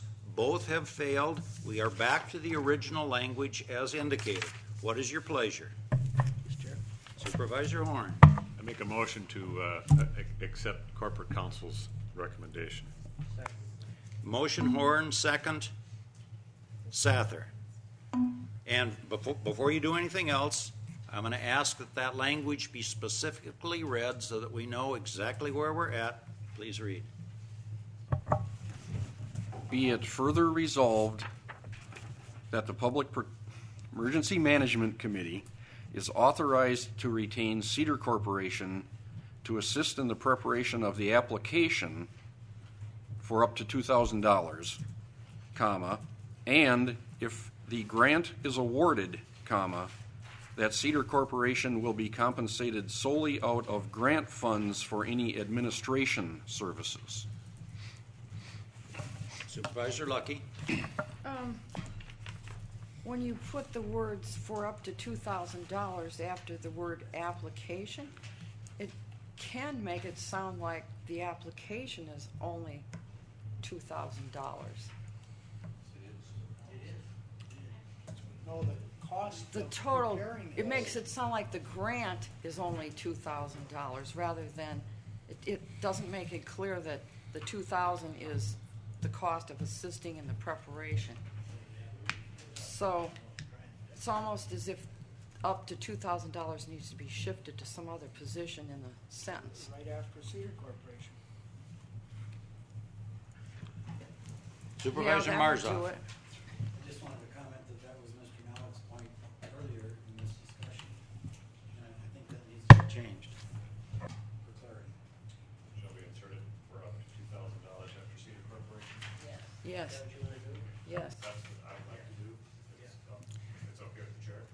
Well, it's not my decision. It's your decision. At this point, we do have a motion and a second, so the body owns the motion. Is there any objection to that change? Seeing no objection, so ordered. Did you second that? I'm trying to. Thank you. Okay. I wasn't in there. Motion, Orange, second, Sather. Okay, so this is, I need clarification. Any further discussion? Have we addressed the reference point raised by Supervisor Lucky and confirmed by Supervisor Marzoff? I believe we have. Are you ready to vote? Are you now clear? This is an amendment. This is not approving yet the resolution. The amendment would, again, add the language in the final paragraph that quantifies the dollar amount and makes it clear that Cedar Corp is being paid for the preparation of the grant. Proceed to vote.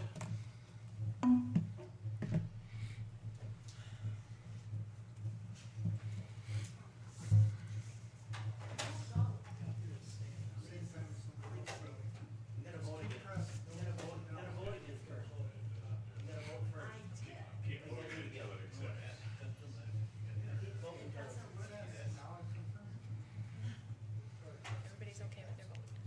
Go ahead.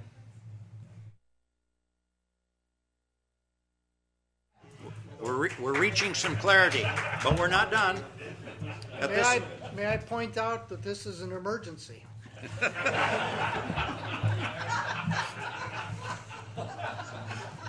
Point taken. Point taken. But at this point, supervisors, we're not yet done. What we now have is an amended resolution. I sense that we have fully vetted this. Is there any additional discussion on the main motion to approve the now amended resolution? Okay, I'm going to. Are you raising a point? I want to have a discussion point now on the final resolution. All right. Supervisor Hermsen. Thank you, Board Chair. The only concern I have at this point, as I had raised earlier, that it's a bid process. We've now stated that we will go with Cedar Corporation. My question now comes, is there any authority of this board to limit that administrative amount that Cedar Corporation is paid after grant has been awarded? Chair defers to Kristen. Well, here's the reason why I say that is because what I heard earlier was 5%. It's 5% administrative fee for the total amount of grant. Boy, that's a pretty juicy little tidbit to get a hold of when you have someone out there. I guess it's not. They're not paid on. First off, Cedar Corporation there's no risk here. It's just writing some paperwork. And they're going to oversee and administer it, supposedly. Well, one little incident, say a bridge or whatever, can be millions of dollars, let's say, versus a small bridge, it's only $100,000. I don't understand why a corporation, over writing the same amount of paperwork, can benefit like that over tax dollars. So that's why I'm asking. I'd rather have this on a per incident flat fee rather than a percentage. And that's why I'm asking, is it possible that we can fix that? Thank you. What I've been told, the state of Wisconsin decides what the administration fee will be based on the total grant awarded. So we have no say in how much the state of Wisconsin will grant for administration of that grant. Are we not the overseers of that grant? We're not? The state of Wisconsin is. They are the granting authority. We are accepting the funds and will be given the funds. And Cedar Corporation has staff and people that have been, will be out in the field meeting with the residences, gathering their applications, making sure that they qualify, and then administering the grant from there. Well, I think many times we've kind of taken, in the past, we've just taken things for granted, and I'd love to see the wording that says that we have to pay 5%. I'd like to see if there is some wording or stipulation in there that gives us an ability to alter that or change it. And the 5% is just an estimate of what, and I was talking to Cedar Corporation this morning. They estimated that it was about approximately 5% of the total grant that was given for administration fees. So. Supervisor Malik. So I take it to mean that the Cedar Corporation's charges will actually be based on their hourly rates and their out-of-pocket expenses of the people who work on the project and incur expenses, subject to a cap of 5%. Is that your understanding, Mrs. Saylor? Yes, they, and she said that it was actually less. So the state of Wisconsin did a 5% administration fee on top of the grant, and then it actually came in less than that. How many hours they spent, how many people actually qualified for the grant, and how many grants they administered. It was based on how much work they actually did. And you were talking about a previous experience in Pierce County or something? Yes, and Pierce expecting it to County. be the same with this application? Yes. That seems to make sense then. Any further discussion? You now in. Well, the question that I have and is this something that we couldn't explore doing in-house? I mean, we have to outsource this whole application fee, $2,000 to fill out forms. Is this so complicated it's not something we couldn't consider doing in-house?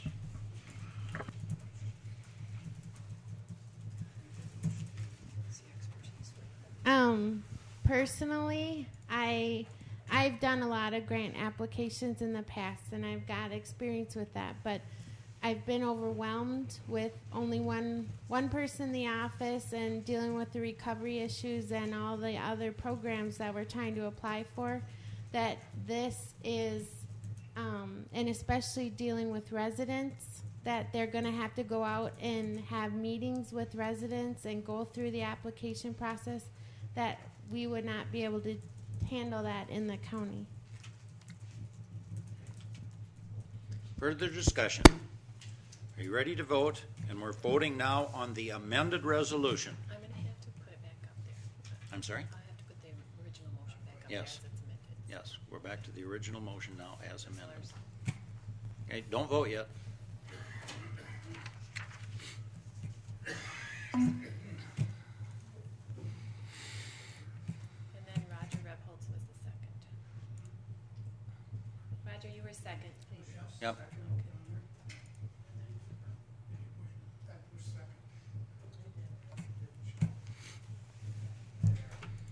You ready? Proceed to vote.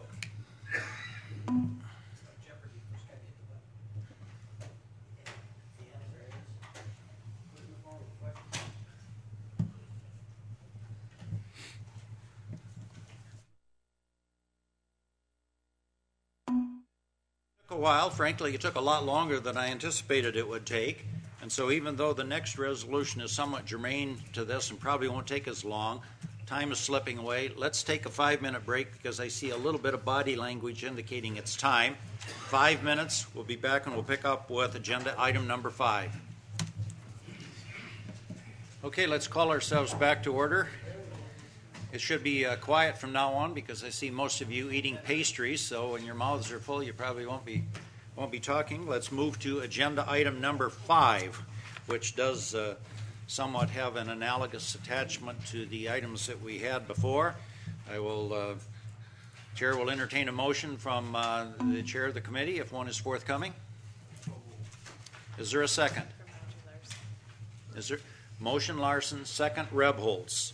Discussion. In front of us now is the resolution adopting the 2010 Citizen Participation Plan. Any comments from the committee that you wish to make, or do you want to proceed right to discussion from supervisors? Seeing nothing, we'll proceed to discussion. Questions? Supervisor Lucky. On page 2, it looks like maybe number 3 was wiped out by the floodwaters or something. Look out for mold.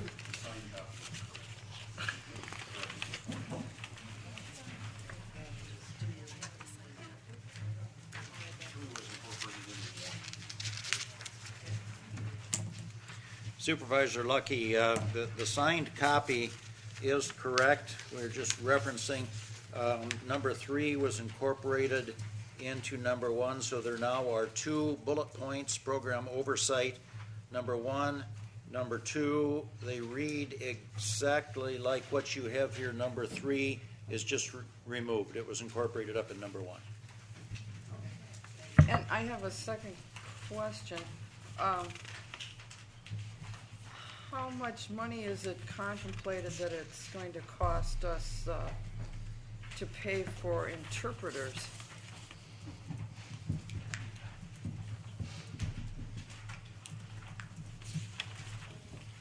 Any comments from either the chair or from Kristen? I'm unsure at this point how many interpreters we would need, or if there's families that would need interpreted services.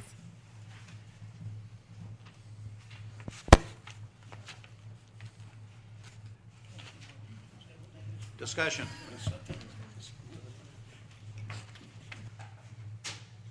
Any comments from the committee? This was dealt with this morning. Anything you want to add for edification of the supervisors? Supervisor Marzov. Thank you. On the page, I guess it's the second page of the resolution outlining the participation plan program. Under notice of hearings, I would like to recommend that we add the following language. Item 1 starts out, official notice of hearings will be by public notice in the official county newspaper and the county website at least 2 weeks prior to the hearing. In addition, the public notice shall be, and I would like to add these words, made by way of public service announcements on WEVR and WIXK and other local radio stations in our county and posted at the courthouse. Are you offering that as an amendment, Supervisor Marzov? Yes, I am. Is there a second to the proposed amendment? Is there a second to including that additional language addressing radio stations? Chair will ask one more time. Is there a second to that proposed amendment? May I just qualify this? I need to see if there's a second first. For the third time, is there a second to that? Seeing no second, the proposed motion dies for lack of a second. Back to discussion. You know, the opening paragraph starts out, in order for the community development program to operate effectively and to address the needs of the citizens of St. Croix County, the entire population must be kept informed. And to attempt to do that with one local newspaper is incongruous. Supervisor Stauffer. I also noticed that, and I was assuming that they would use this as a base and put it in other newspapers that are in that area and postings in libraries. I was hoping they would go farther than this minimum and make it more appropriate to that area. Yes. Correct me if I'm wrong, Kristen. I'm going to try to help out here. As I understand it, the adoption of a citizen participation program is a prerequisite to applying for the emergency grant funds. Once that's completed, I don't think there's any anticipation by any committees or staff that the citizen participation plan would be utilized again. So, I understand this to be a technicality for a one-time application. That's correct. This is a requirement in order to apply for the funding, and it's also a template that has been used in other counties and also provided by the state. And as far as if we are awarded funding, we will be putting out news releases and putting it on our website and sending it out to all the radio stations and all of our avenues to get the word out that this grant funding is available. Thank you. Further discussions? Supervisor Rebholz. Well, I think Kristen could answer this better than I can, but she has spent the last 3 to 4 weeks finding out the people that have a problem. And you have the listing of most of those people. And that's the basis, that's going to be the basis of your comments for the grant. Yes. So we know who they are, and it's just a matter of letting those people know, and I'm sure they'll know if they got some money coming, they know how to add that one up. Yes, that's correct. Is this public protection or is it emergency management? Comments? Are you ready to vote? The committee that's handling this. In front of you is a resolution adopting the Citizen Participation Plan. We have motion from Larson and second from, I believe, from Rebholz. Yep. Are you getting that in there? I just did. Okay, we got motion and second. Proceed to vote. Is this from the Public Protection Committee or the Emergency Management? This is from Emergency Management. Should it say that on the front of it, and where it says Public Protection? The corrected one does read that way. The one that I have here, that's signed by the committee.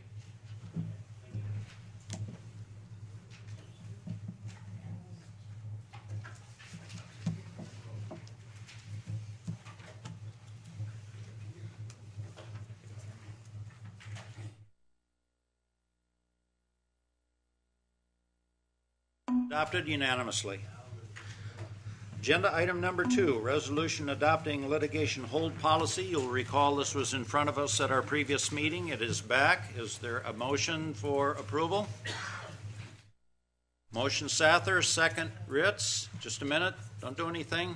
We'll get this in. Discussion.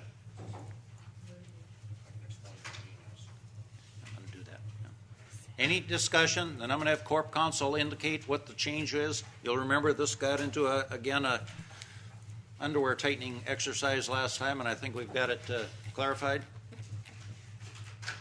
Are you ready? Explanation. Thanks. I had intended an email to accompany the policy that was sent out to you, but I miscommunicated with the county clerk. So here's the changes. In the third line of paragraph D, the word will has been changed to may.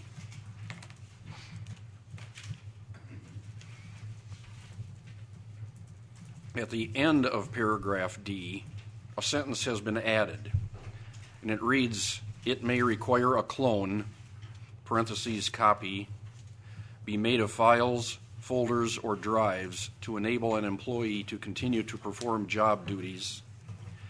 And then the third change is the effective date was changed from August 3rd, 2010 to September 7th, 2010. Thank you, Greg. Any further discussion, comments, questions? I think we fully vetted this last time. I think you're ready to vote. Proceed to vote.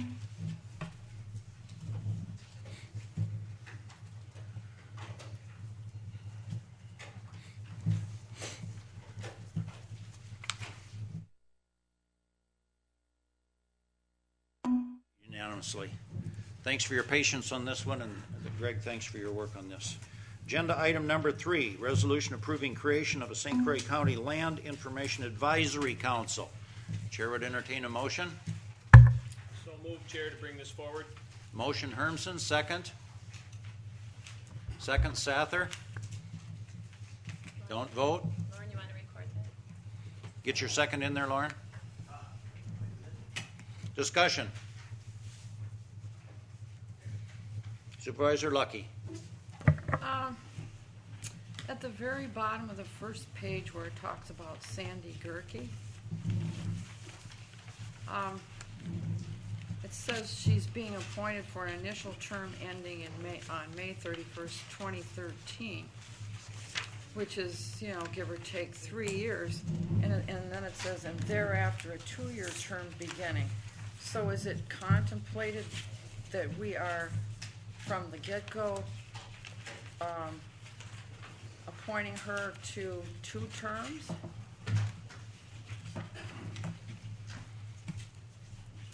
I've got some languages.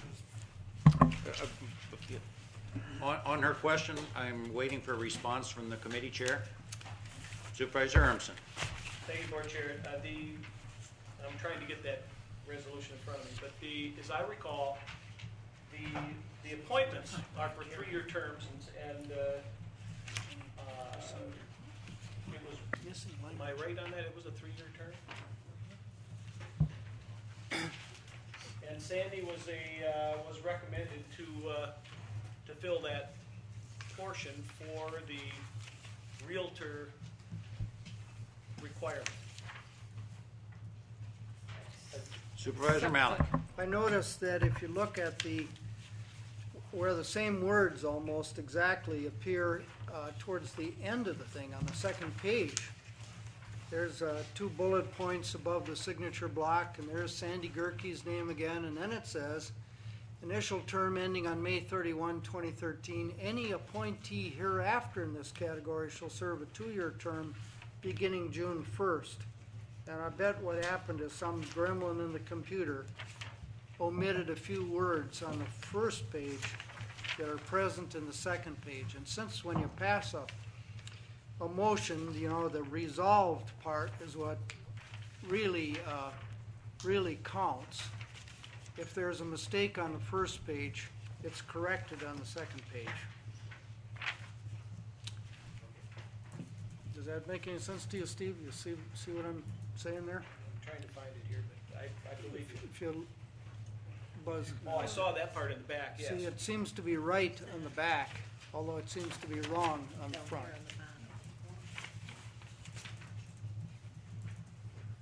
Chair inquires then of the committee as to the intention of the committee, and following the logic presented by Supervisor Malik, the intention would be quantified in the second reference, which is right at the end of the resolution. Is that correct?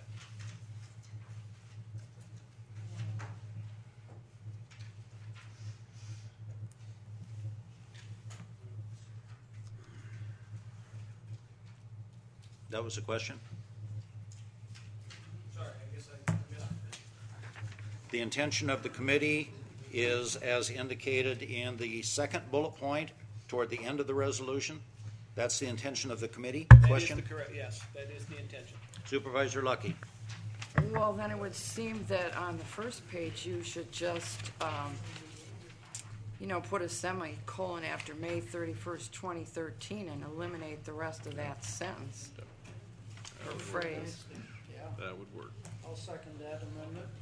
So I'll move that be done. Supervisor Lucky, that's an amendment from Yes. you? Yes. Is there a second? Second Malik. Okay, now wait a minute. Now we need to change this, because now we're going to go to a different vote. What I'm going to do is strike. Could you confirm that, what you were striking? Here, she will insert a semicolon here and strike, and therefore for a 2-year term. That will be out. And then up here, because it says it up there as well. See, I'm confused as to where you're at. It says it in 2 places.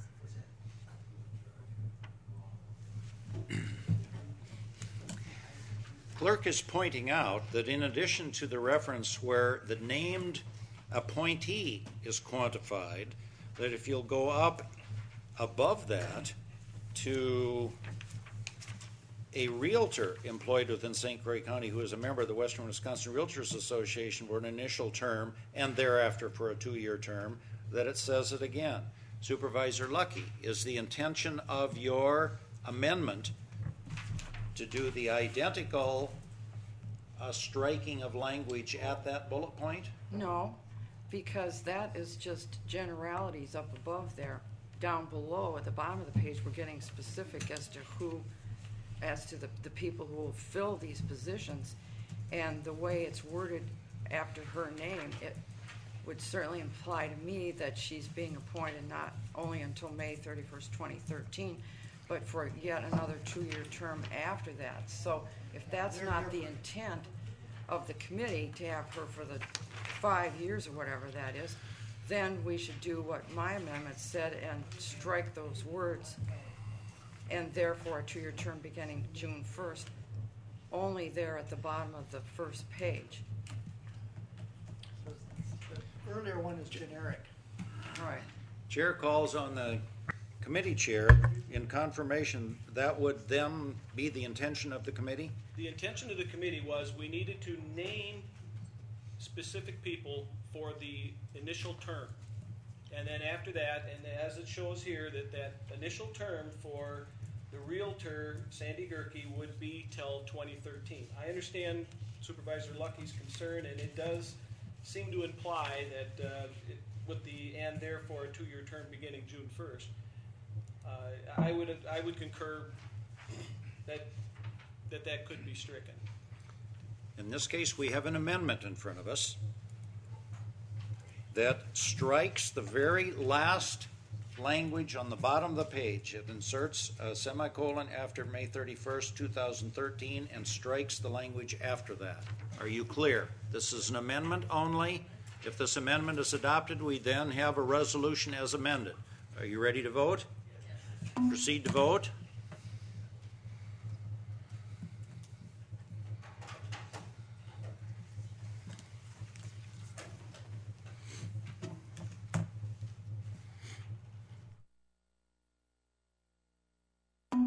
We're starting to make some progress here, supervisors.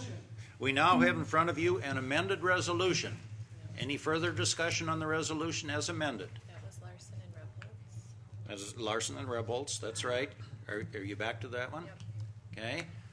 Seeing no further discussion? Roger, you need to put a second up there. Proceed to vote.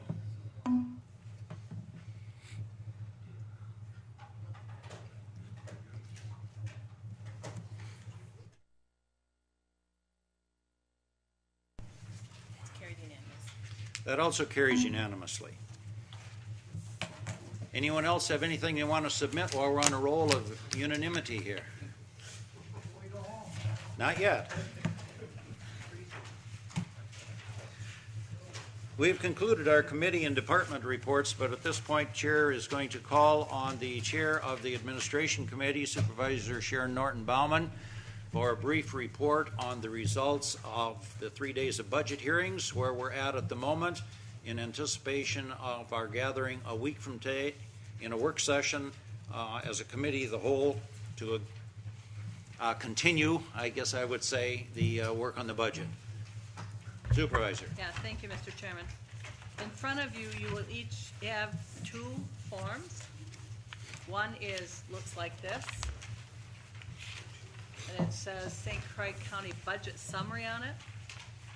And the other sheet, it says what we did as an administration committee, what we're proposing from our 3 days of meetings last week. I'm not going to go over those. You can surely look at those at your own leisure. What I'd like to say to you today, though, is that as you can see, if you glance at just this sheet, the single sheet, when we got all the budget requests in, we were looking at almost a $3.8 million deficit in our expenses compared to our revenues. And after our 3 days of meetings, and I want to say publicly, the committee worked really hard during those 3 days and with great congeniality, and I appreciate that very much. We are now about $1 million short on the revenues we need for our budget. We have committed as a committee to have a 0% levy increase this year. In other words, we're going to do our very best to stick with the levy that we had last year, the levy dollars. Being that we have $1 million that we are short right now, our committee has been looking at labor reductions, $1 million worth of labor reductions in the form of either furloughs, less than 40-hour work weeks, or possible program reductions or eliminations in areas that are not mandated services. These numbers that you're looking at don't include additional potential increases in health insurance or potential negotiated raises for union employees or any raises for non-represented employees. So as you can see, we have our work cut out for us as a board next week, Tuesday, when we go about discussing how we will come to a balanced budget situation. That's really all I need to say for today. Thank you for your attention. Are there any comments or observations? We're not really going to debate this at this point. It's for next week, but any follow-up at all or questions of Sharon? I'll use that as a segue then into just a brief comment about our meeting next week. There are several other agenda items, as you can see. Those really are all germane to our budgeting process. We are going to have a presentation on row, results-only work environment. At the present time, the committee has removed that line item from the budget, but that certainly does not remove the need to look at how we do work. So we are going to have a presentation on that. It's not only germane to the cost implications that go into the budget as far as work, but it also is very germane to the continuing discussion and work that we're having with respect to our buildings. And we need to be very clear and very careful that we're utilizing appropriately the existing space that we've got, the existing ways that we're doing work appropriately before we begin to put shovels in the ground and build new buildings. So it's very germane to our budget process. In addition, we're going to have a presentation, as indicated by Mr. Whiting, from Charles Carlson, who is proposed to pick up some consulting work on our compensation package.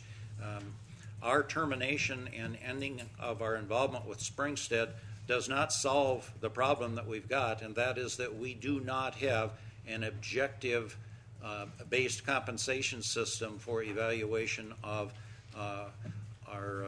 our salary structure, and we still need that. We need it not only for our represented employees, but we will also need it for our non-represented employees. This is a long overdue problem, and we'll have a presentation from Mr. Carlson on his proposal to assist us in bringing it to conclusion. We'll also have a presentation that I think you will find highly interesting and very germane to the future discussion that morning from Bob Moore, and Bob is our investment advisor. We've specifically asked Bob to talk to us about budgeting in a tough economy. So he's going to have his work cut out for him. We've indicated to him that his presentation should not exceed a half an hour, but in that half an hour, you're going to get about an hour and a half worth of information. I find him very interesting to listen to. He always has very good information, and his discussion that morning, I think, will help us get ready for the kind of work that we need to do that day. Then we'll turn it over to Sharon Norton-Baumann for a presentation, again, of where we're at as far as a budget summary, and then we will have some presentations from some of the department heads. Not all of them will be there, and those that do come are not going to present again what they presented to the full committee, but they're going to present very brief overviews of that, and maybe more importantly, be present. If you have some specific questions that you want to ask of a department head, that is going to be your opportunity. And they've been all asked not to exceed 10 minutes in their presentation.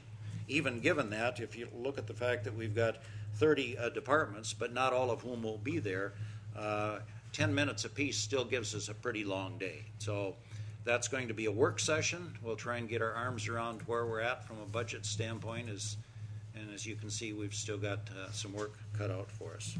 So, anything else for the good of the group?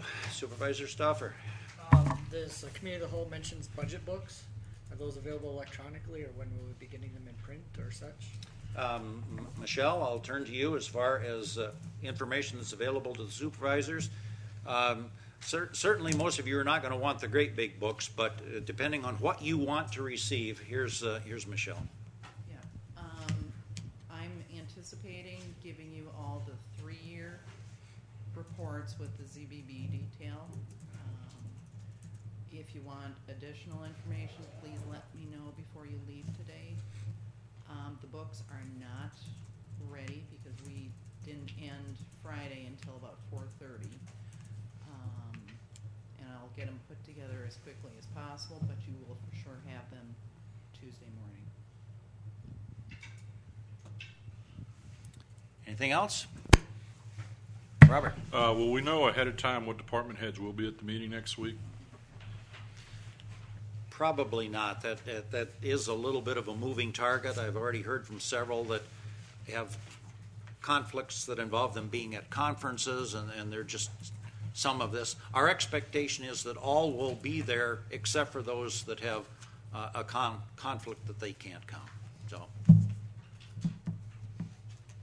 but to answer your question, probably not until that morning.